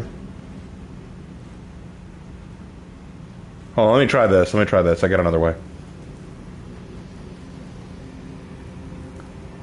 Isintrude! Thank you, Barbarian. Isintrude! Oh my gosh, I was going to lose my shit. Because I remembered that she was a weird book, but it was Isintrude. You are so right. Okay, so I was saying earlier that there was a part in Lazarus Enmity's Edge where a girl named Isintrude, who's a weirbook, saves the entire chapter.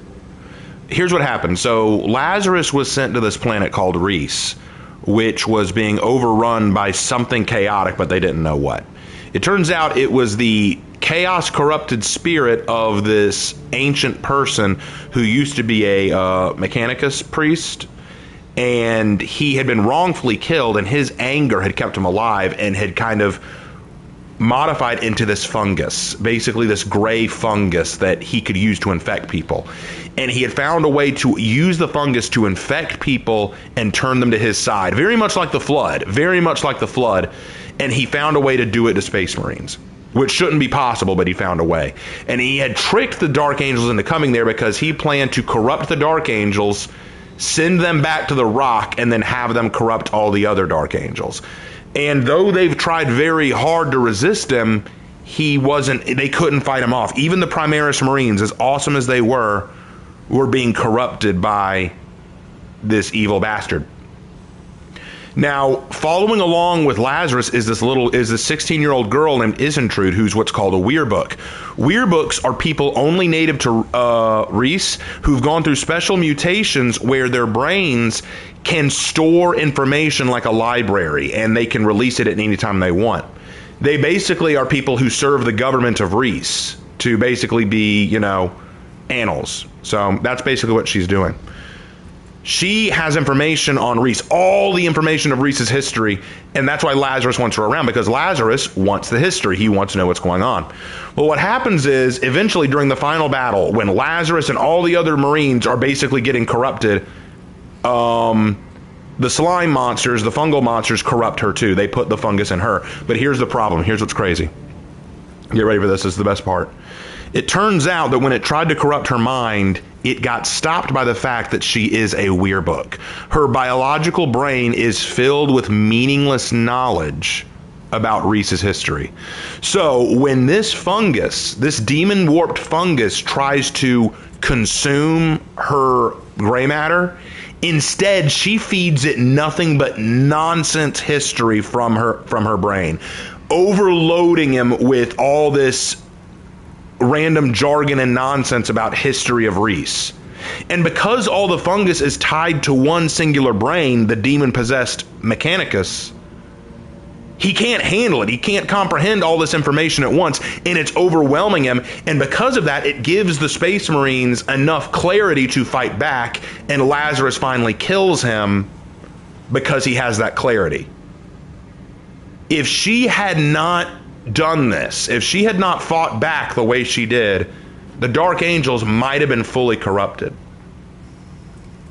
But the problem was, she was given a mortal wound in the process. And so at the very end of the book, when he goes to visit Isentrude, she's lying there dying, and he kneels beside her while she's dying, and he tells her, "You have saved me, this planet, and perhaps my entire chapter. You fought like a lion." And she is so bewildered. She goes, "I don't know if you're just saying that to make me feel better or not, but I'd like to think you are. I'd like to think you mean it." And then she says, "Can I ask a question?" She's like, "Is it hard dying?" Because Lazarus died before, but was brought back by the Primaris marine surgery. He was brought back by the Rubicon. So she asks, "Is it hard dying?" And he tells her, "No.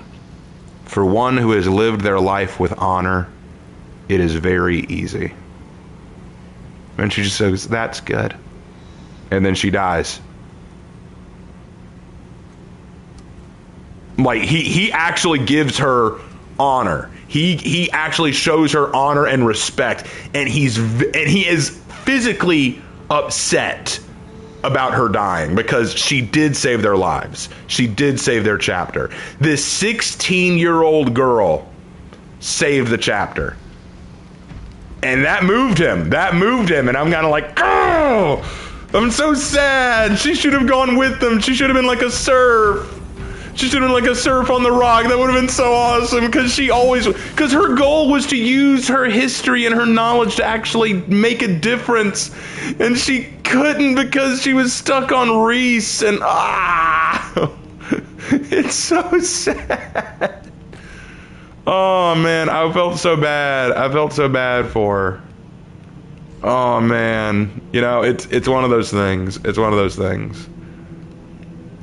All right. Ugh. Like, it's just so impressive. It's just so impressive. All right, I think it's time we wrapped up tonight with the heavy boy.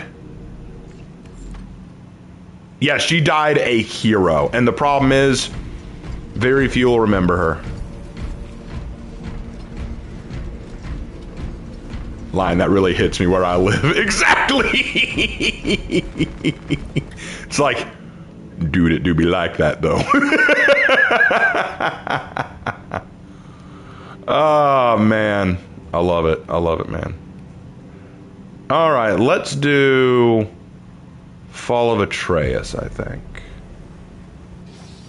Actually, no, I don't want to do Fall of Atreus. I don't want to do Fall of Atreus. Reject mission. I want to do something with the Tyranids again.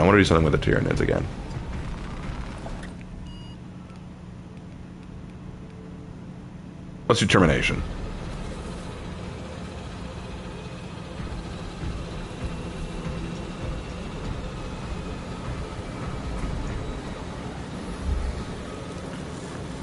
Do all your class characters have lore? No, not all of them.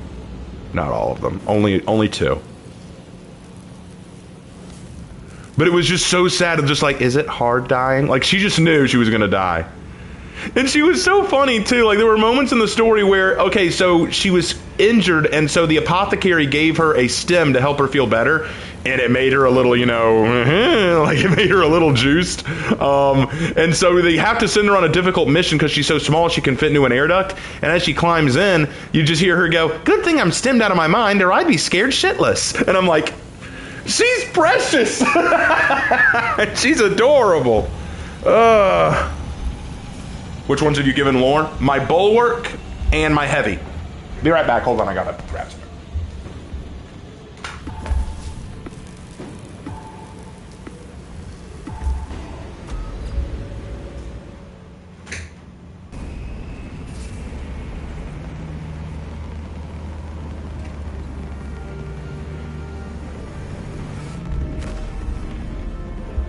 Okay, sorry about that. Had to grab my phone just in case Lark calls me. Have I ever made a Dark Lord Space Marine? No, I have not.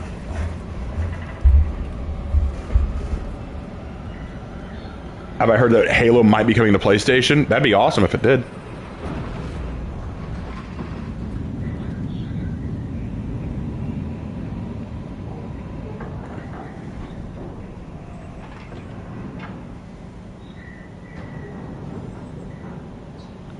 Yeah, I got a Custody set too, Zagarachi. Zaragachi, sorry. I got a Custody set too. I'm tempted just to pick one and just make them a female Custodes, but give it a reason why she's female. Like, not the bullshit, there've always been female Custodes, but actually give like a legit lore reason why she's female. Like, because me and Lark have come up with reasons. We've come up with ways you can do it. there are ways you can make female Custodes. Acadian platoon has taken up position near an abandoned Imperial fortress. Their weapons will lead the counterattack. Acadian commander can brief you on the fortress. Oh good, I got another Dark Angel swordsman with me. Yeah, let's go. Let's go. Please tell me our other guys. No, he's an Ultra Smurf. Grrr. We need a full Dark Angel squad here.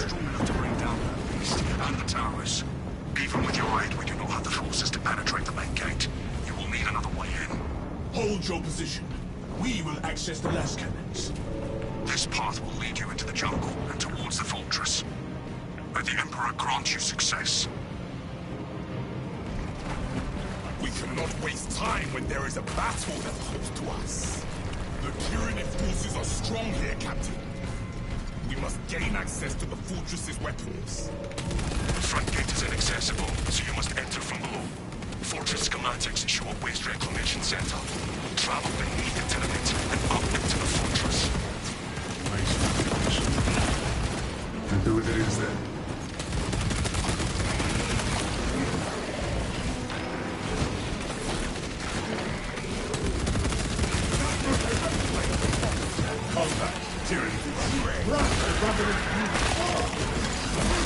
There we go.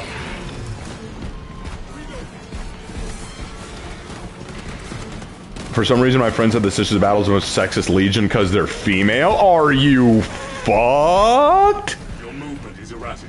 Are you for real? Well, all the Space Marines are male. I don't... What? Why is it sexist to have an all-female group? I mean, the Sisters of Silence are all female, too. What the hell?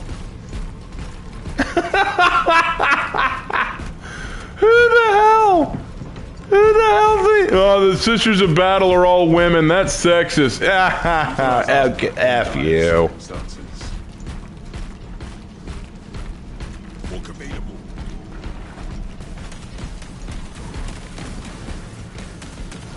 Look, the way I look at the Sisters of Battle, if you're in a if a war is happening on your planet and the Sisters of Battle show up, you've got a pretty good chance of getting out of there alive. You're like, hey, the Sisters of Battle are here. If the Space Marines show up, oh no, oh no.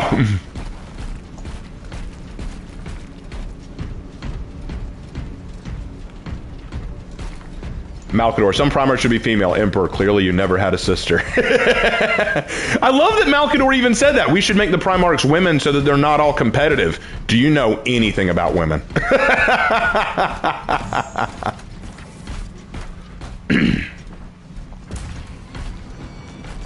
Unless it's a salamander.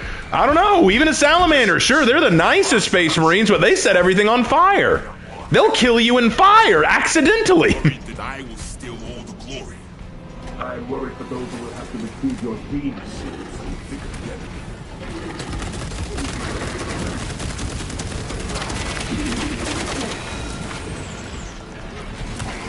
Come on.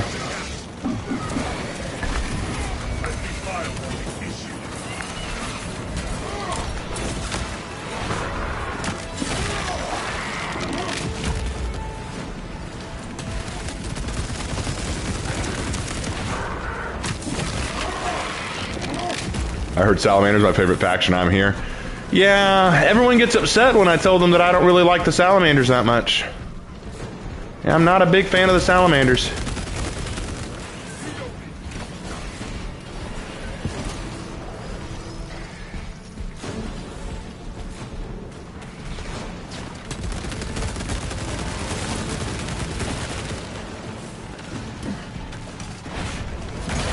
Don't you say nothing about Fem lying over there. Yeah, I've seen the I've seen the Primarch girlfriends memes. Do Custodians ever leave Terra in the Soul System? At times.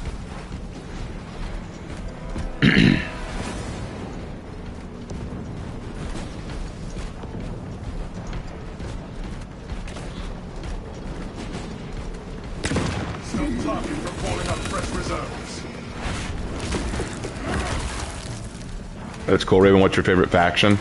Like I said, Dark Angels all the way.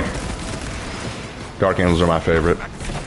I have nothing against people who like the Salamanders or the Ultramarines or the Space Wolves. I just don't like them that much.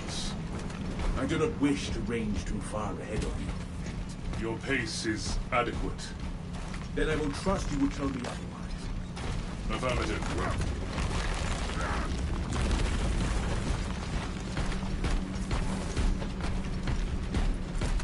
Unleashing frag grenade.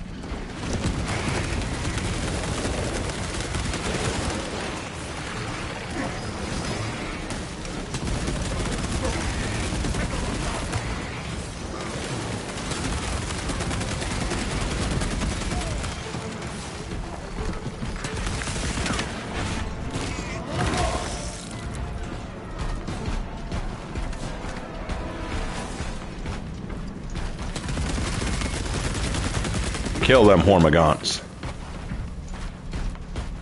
Uh-oh. Hold on. There we go. You like the Black Templars? Yeah, the Black Templars are easy to like. They're very popular.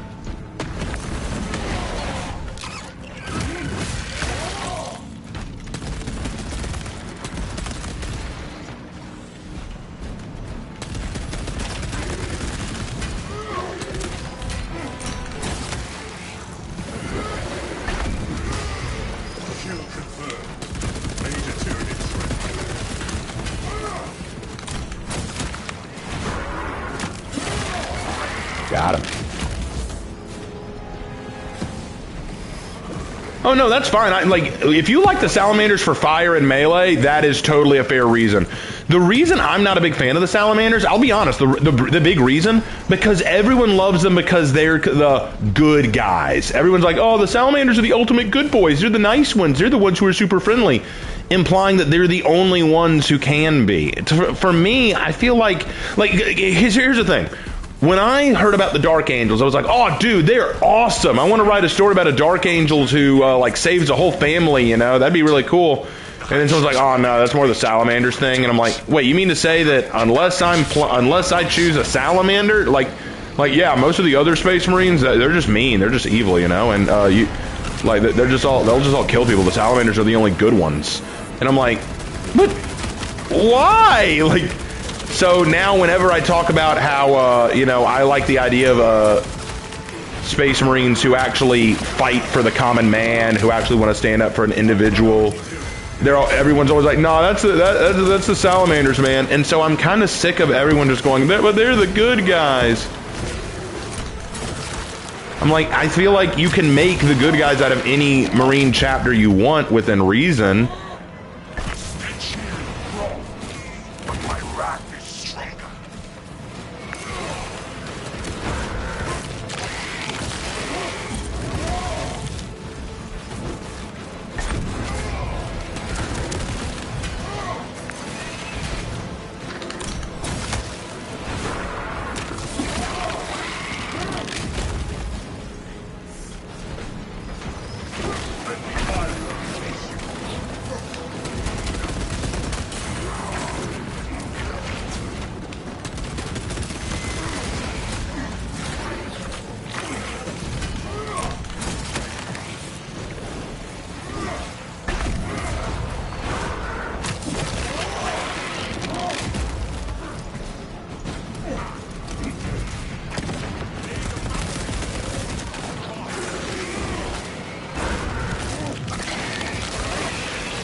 Anyway, I knew that Salamanders were the poster child for being nice boys. I didn't realize that people were trying to gate off the kindness as only the Salamanders. Well, here's what happened. This is true. This is what happened. Someone was saying, oh, you're getting into Warhammer? I said, have you written a story about them? I said, yeah, I'm writing a story about a group of Dark Angels who, tries to help protect a family as they're on their way out of the city. And then he's like, wait, dude, Dark Angels? Nah, man, that's a Salamanders thing. And I'm like, well, no, I know the Salamanders are good, but I thought that I would have my Dark Angels do it. Like, nah, dude, Dark Angels don't do that. Dark Angels do this. You know, like if you want to, like if you're all about the good guys in Warhammer, you got to go with the Salamanders, man. And then I'm like, really? So the Salamanders are the only good guys? And I mean, no, they're not the only. I mean, you could have Ultramarines do it or Crimson Fists do it. That'd be okay, but no, not the Dark Angels, man. You can't. Like, they don't do that. And I'm like, well, what if I want them to do that? Well, I mean, that's not lore accurate then, man. And I'm like, are you kidding?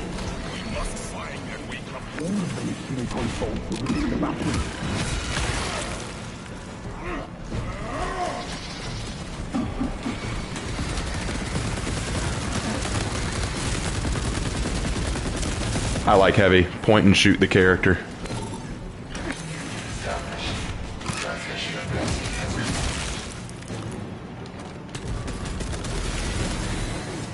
Attention, citizens. Communication with console halted. Biological impurity detected. Invasive material must be removed prior to resumption. Whatever this impurity is, we shall expunge it from the system.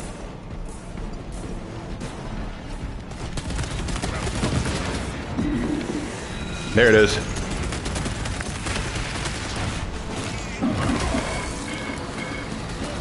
Authentic bombardment detected. Nothing but tyrannic weeds. Nothing spores nearby.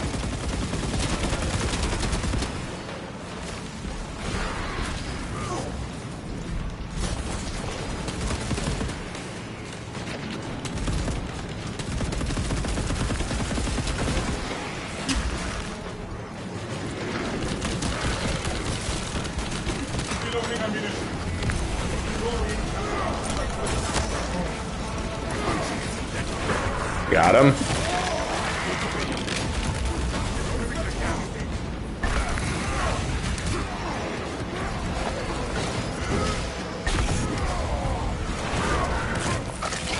What level am I with heavy? I think I'm 16?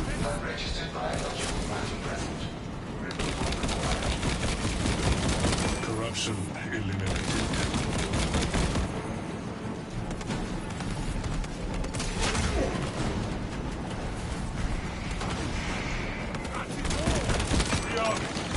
Enhanced package ready. Xenos infestation reduced. Foreign biological matter no longer detected. System accessible. Blessings extended to the slumbering Lunaticons. Awakening has begun. Y'all handle this. I'm gonna go reload. Right when I played Rise of Kingdom in the in-game, most of the commanders are real people, but in Japan's civilization, most commanders, I don't even know. Can you tell me? I gotta type new box. What? Who is Kusunoki Masashige, Ishida Mitsunari, Takeda Shingen, Hondo Tadakatsu? Those are daimyo. You're naming daimyo from the Sengoku Jidai.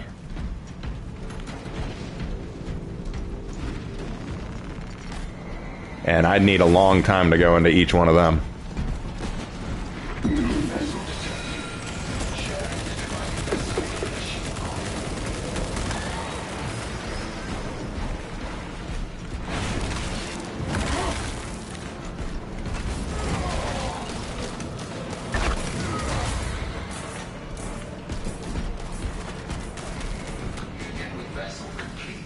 Yeah, I mean, no, I'm just playing solo tonight. I mean, besides, this will probably be my last mission before Lark calls me and says that he needs me to meet up. If I type in the comment video, will you respond? Yeah, like if you want to put it in the comment section, you can do that. Like you can do that. That's not a problem.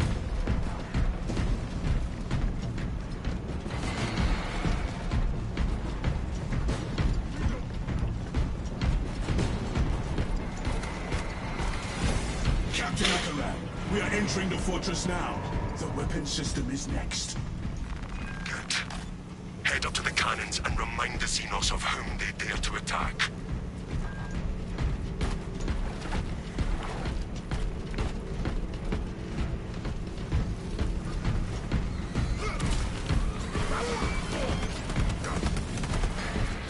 Grapple will just set. Calibrate your aim, brother.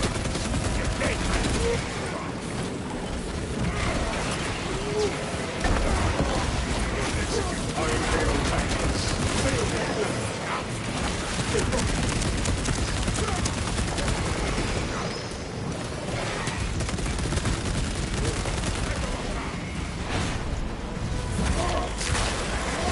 Got him.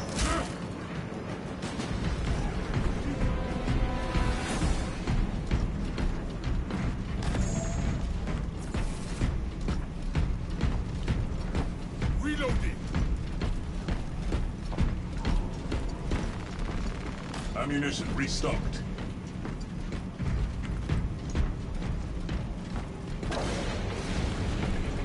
Ready for next encounter.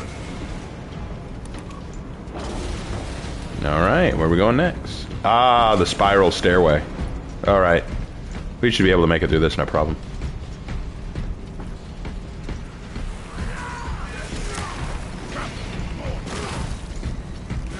Smells like fresh.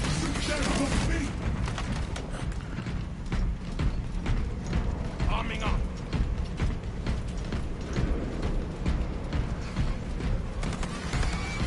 Preparing disciplinary report.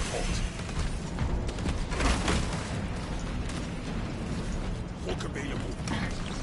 Iron Halo online. Lichter! About time. Utilize Colt for enemy backup.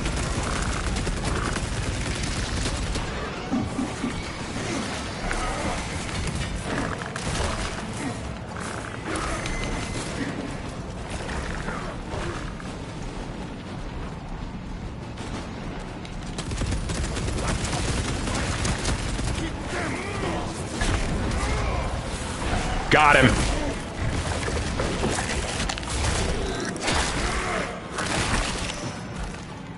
Hunter destroyed. Will I make more lore for my Space Marines? Yeah, I wouldn't mind doing that. Specialized bioform neutralized.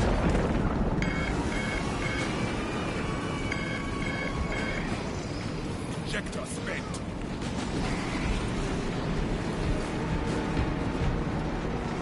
Weapon schematics secure.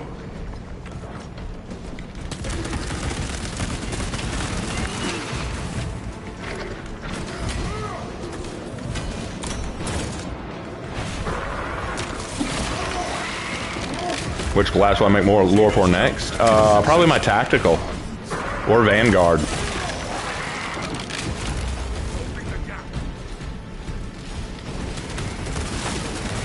Preparing disciplinary report.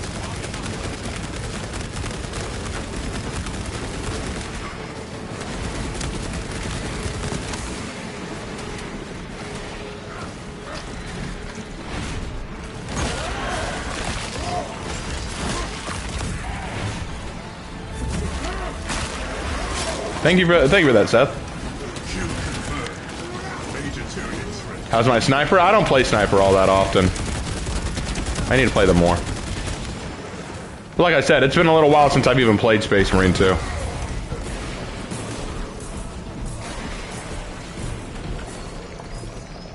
Refilling magazines.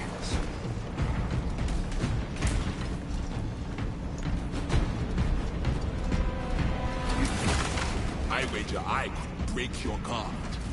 That is a confident boast. Not a boast, a challenge. I accept. Better I find a weakness in sparring.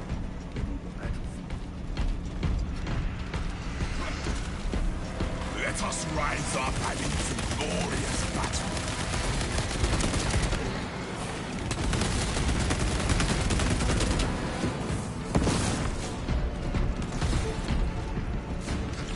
Iron Halo ready.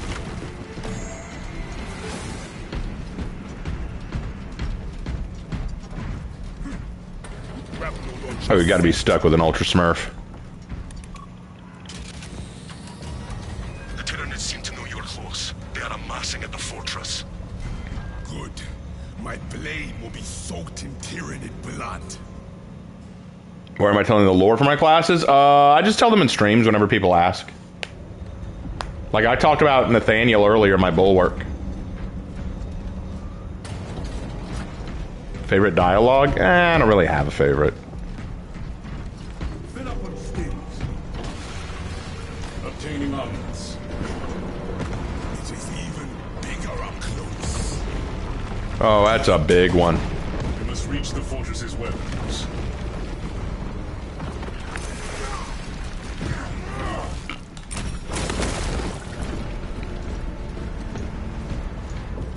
Favorite war cry? The Dark Angels war cry. Repent now, for tomorrow you die.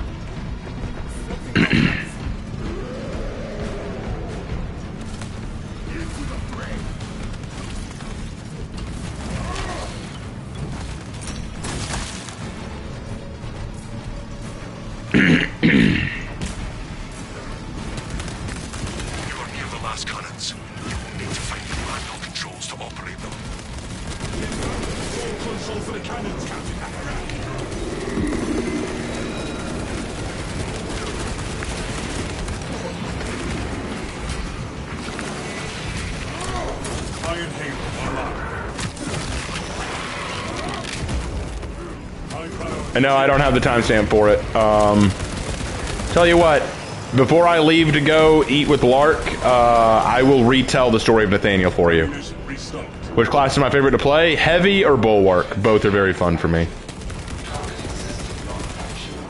Initializing secondary system. Chameleon established. All specs connected. Mobile targeting system online.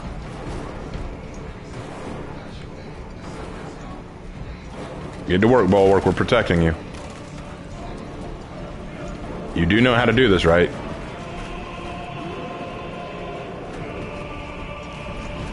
You do know how to do this, right? Yes, we see it. We'll deal with it. You do. You have the thing. Shoot the damn thing. Last cannons ready. Establish target with a sign up to initiate. You have the bro. What are you wasting time for? Do it. Thank you.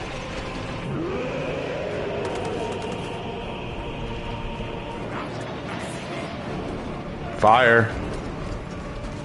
Fire. Fire. Thank you. Oh, that's it? Did you miss?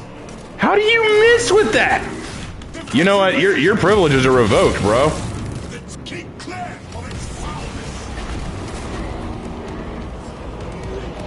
I'll get it next time, bro. What the hell was that?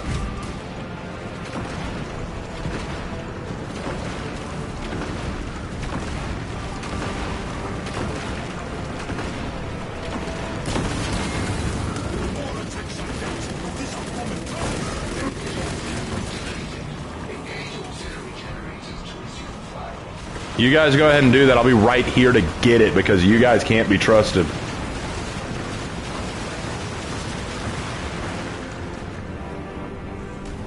He's probably fresh out of scout company. I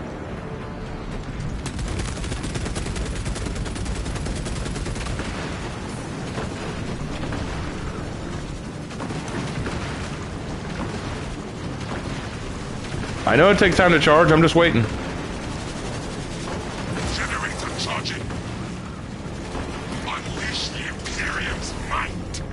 Got it.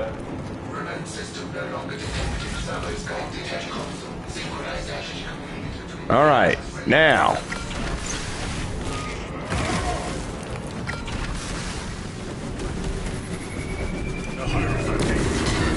There, see that, boys? That's how it's done. Steer clear of its foul projectiles.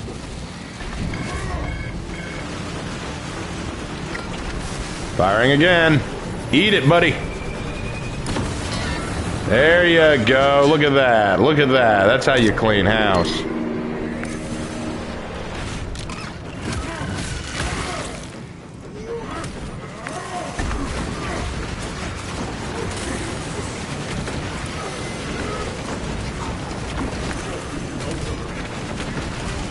Hold on, brother. I'll get you.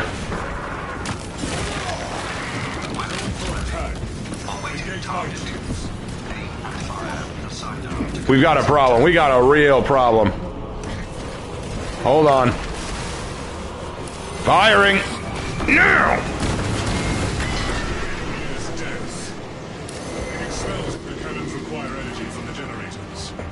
Recharge that cannon. I got this, bitch. No, you don't. Oh, you got a buddy. That's the problem. You got a buddy.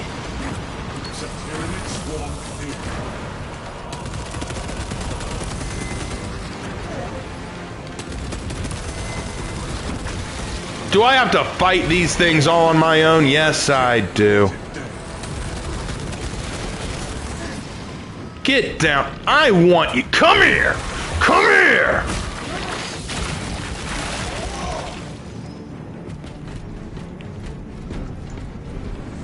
The Tyranid dares to attack us. Come on, buddy.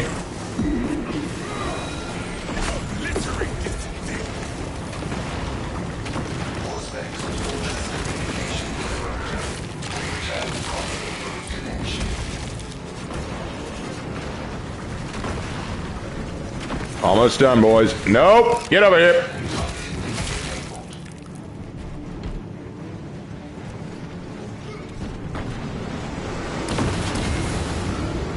One more shot ought to do it.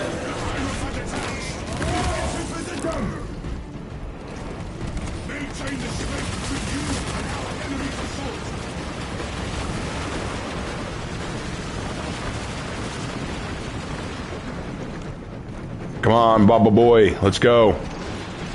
Shoot it again. You got this. You got this. Good job.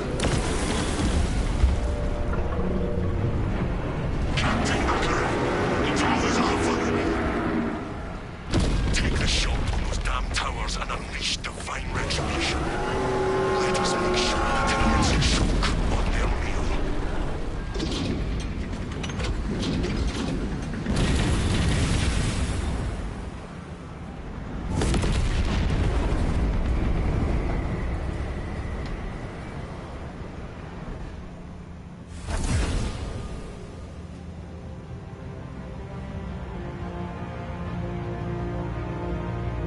All right. Sorry, I got an email. I need to check it. All right, there we go. All right. All right. Whew, we got through that one. No thanks to you, Ultra Smurf. We Dark Angels. Okay, I'm not even going to be that mean. The Dark Angel sitting next to me, the one with the cool helm. Yeah, he didn't. He needs some work. But you did okay, Ultra Smurf. You may live. You may live.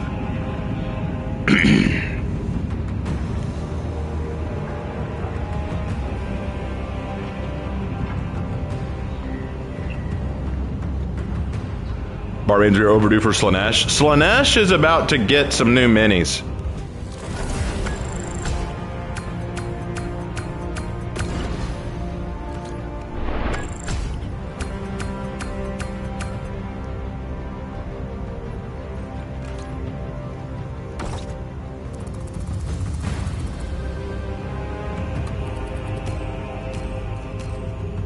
I got a new helm.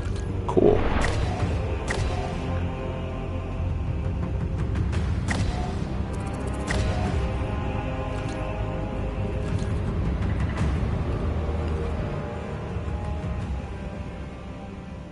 Have I played through the campaign? Yeah, I beat the campaign.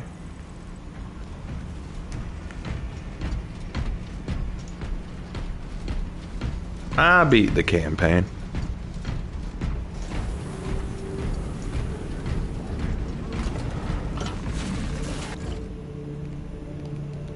Let's see this new helmet that I got.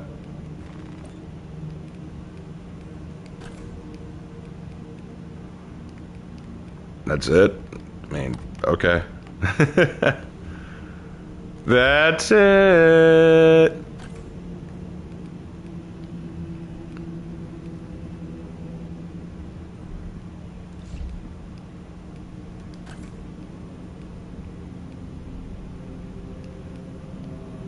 Hey. Ooh, that looks good. Can't wait to get that one. Right over here. What's next for that one? Are you kidding? That looks worse. What's the new war gear that I can get? Oh wow, that's crazy.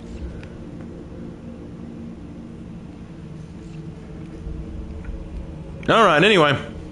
So I was asked earlier Nathaniel's story. So Nathaniel, now let me go ahead and show what I designed him to look like in the Bulwark class, edit armor.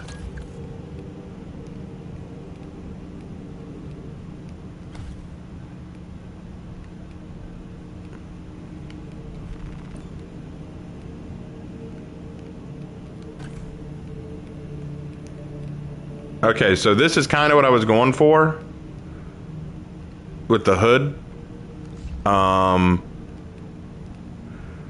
Most everything is about accurate to what I was going for with him, except for the war gear. Did I change that war gear? The shield? Yeah, the shield is fine. I would either go with this storm shield, the tier 4, or the tier 5, either one. But that's kind of what I was looking at. I also like this one. I like the final storm. I like the storm shield that you can get. Anyway, back to what I was saying. Would Space Wolves wear any cloaks or no? They might wear wolf furs or bear furs, but I mean, they wouldn't wear like hoods like that very often. That's more of a Dark Angel thing. But anyway, back to what I was saying. So Nathaniel's story, if you wanted to hear it.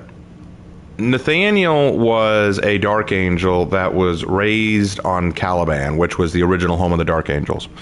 And he wanted desperately to be part of the Great Crusade and join the Lion on his crusade. He'd never met the Lion because the Lion was away when he was going through his training.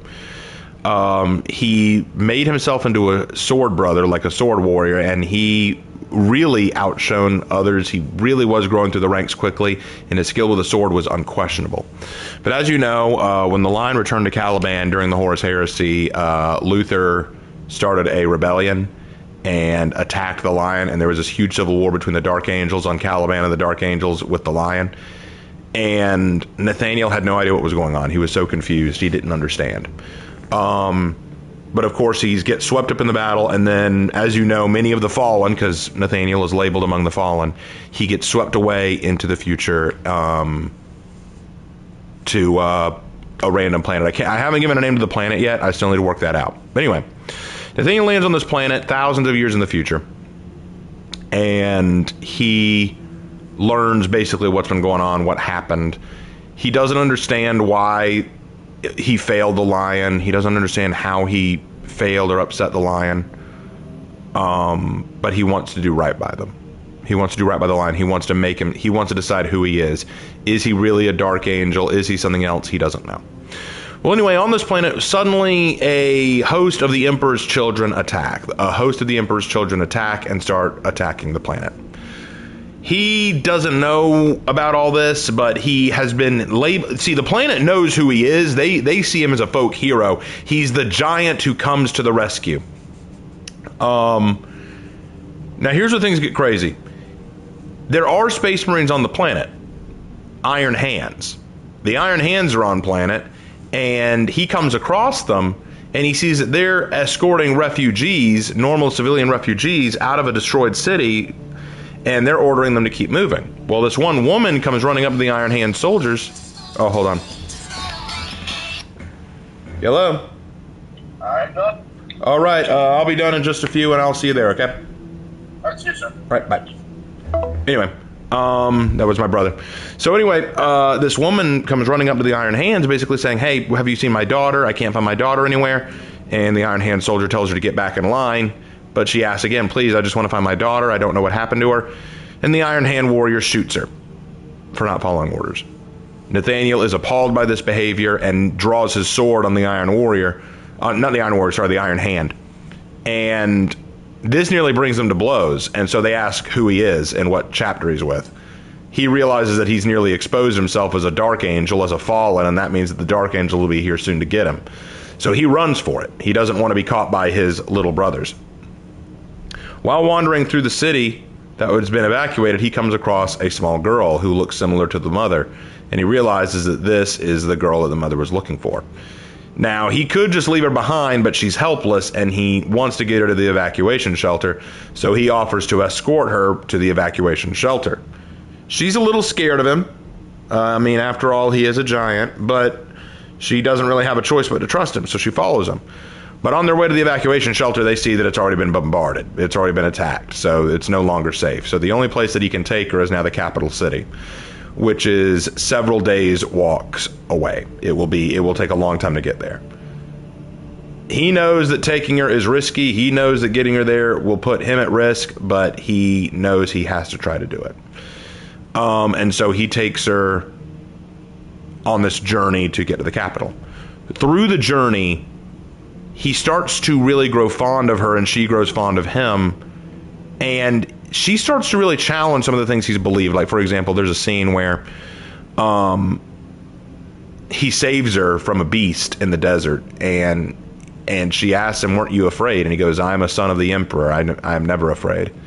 And she goes, "That's got to be really hard to never be afraid." And he goes, "It's not something I really think about." And she says, "Well, my mom used to say that, fear can be a gift. It teaches you how to stay alive." And she goes, "Since you've lived for such a long time, I figured you must be a master of it." And he goes, "I have mastered my fear." But he also feels like in his heart there is something he's afraid of. He is afraid of us.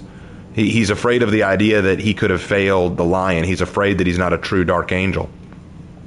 He also, at one point, I had this really fun idea that he teaches her how to swim. They come to a lake, and she's afraid to go near it, and he says, "You could really do with a bath." And she goes that she doesn't know how to swim, so he actually wades into the water and teaches her how to swim.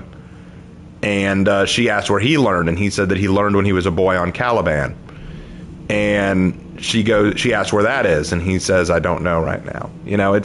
There's a lot of very heartfelt moments. In the end, when they get close enough to the capital that they can see it, he tells her to go on her own now. He can't go because he knows that if he goes, he'll be recognized, and that could draw the Dark Angels to him. She doesn't understand, but he insists that she go. But as she goes, she gets captured by the Emperor's children. See, the Emperor's children know that there is a rogue space marine here, and they want to know what the heck is going on. They capture her and use her as bait to lure him out. He comes to her rescue, and that's when they realize that he's one of the fallen Dark Angels. See, here's the thing. Even though the Dark Angels try to keep the fallen a secret, Chaos knows about them. Chaos knows about them. So the Emperor's children already know what he is. They know that he's a fallen Dark Angel. So they basically mock him for his failure and offer him a place at their side to accept the gifts of Slaanesh, make himself perfect. He refuses and demands to challenge their strongest warrior in melee combat. If he wins, he takes the girl. He basically tells them to put their money where their mouth is. Prove to me that you have honor and fight me here and now. And prove that there is still honor in the Emperor's children. At first they agree, and he fights one of their champions. And he actually does really well against this champion until they cheat and start shooting at him from the crowd of onlookers. And he obviously will lose. But while they're distracted watching and laughing at him, the little girl picks up his fallen grenade pouch, thinking it'll help him, and throws it to him. The Emperor's children champion, who sees it, catches the grenade pouch and laughs at how foolish he was, thinking this could save him. But while he's laughing, Nathaniel pulls his pistol and shoots the grenade pouch, detonating the explosives, blowing apart the Emperor's child. So basically, she helped save him, and he used that opportunity. He then proceeds to butcher several of the Emperor's children's soldiers before they finally overwhelm him. And he declares with his dying breath that he is a son of the Lion. So he's decided he is a Dark Angel. But right when he's about to be killed, that's when a bunch of cannons fire down and take out the rest of the Emperor's children for him. But it turns out that those cannons belong to a ship of the Dark Angels. They found him. So the Dark Angels show up to detain him, and he says that he'll go quietly as long as the girl is let go. They tell him he's not in a position to make demands. He's going to come quietly or else. Fortunately for them, he passes out anyway. He gets knocked unconscious from all the fighting. He wakes up on the rock in an interrogation room with a chaplain. Not Asmodai, but a chaplain.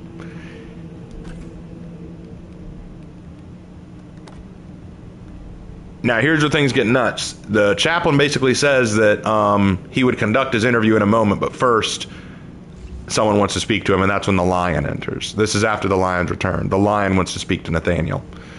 And this is the first time that Nathaniel has seen the Lion since what happened on Caliban. And the Lion basically has a few questions for him, saying, "What do you remember from Caliban?" Nathaniel tells him everything. He says, "Why did you fight?" And he tells him, "I didn't want to turn against you, my Primarch, but I didn't understand what was happening." And he says, "Do you still stand with the Imperium?" And he explains, "On my honor, I am a son of the Lion and a son of the Emperor." And the Lion kind of smiles at that. And Nathaniel asks what happened to the girl, and the Lion explains, "She's safe, she's here, we took her with us." And so he gets to see her again, And it's a very heartfelt moment, but Nathaniel is now one of the risen, one of the Lion's chosen, former fallen. And the girl is now a serf on the rock, and he visits her quite regularly to check up on her. So that's kind of where that all went. But now you know.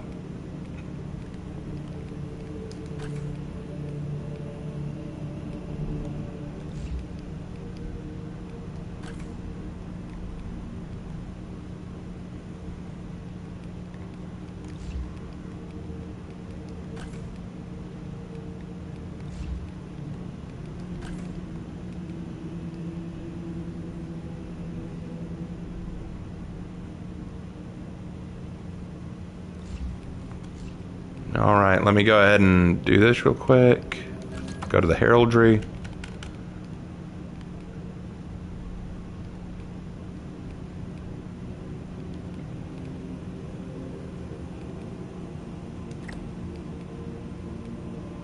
Yeah, I want that, so let's go ahead and get that. I don't have enough. I'm close though. I will get it. I will get it.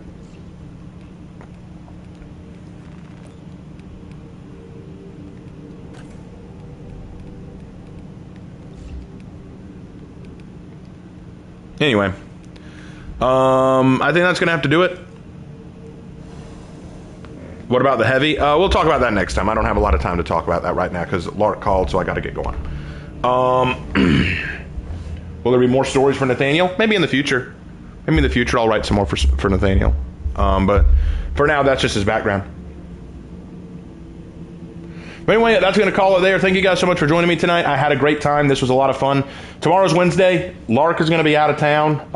I might play Dead by Daylight, Valkyria Chronicles 4, Black Myth Wukong, or I might play some For Honor. Or who knows, I may take the night off. Who knows?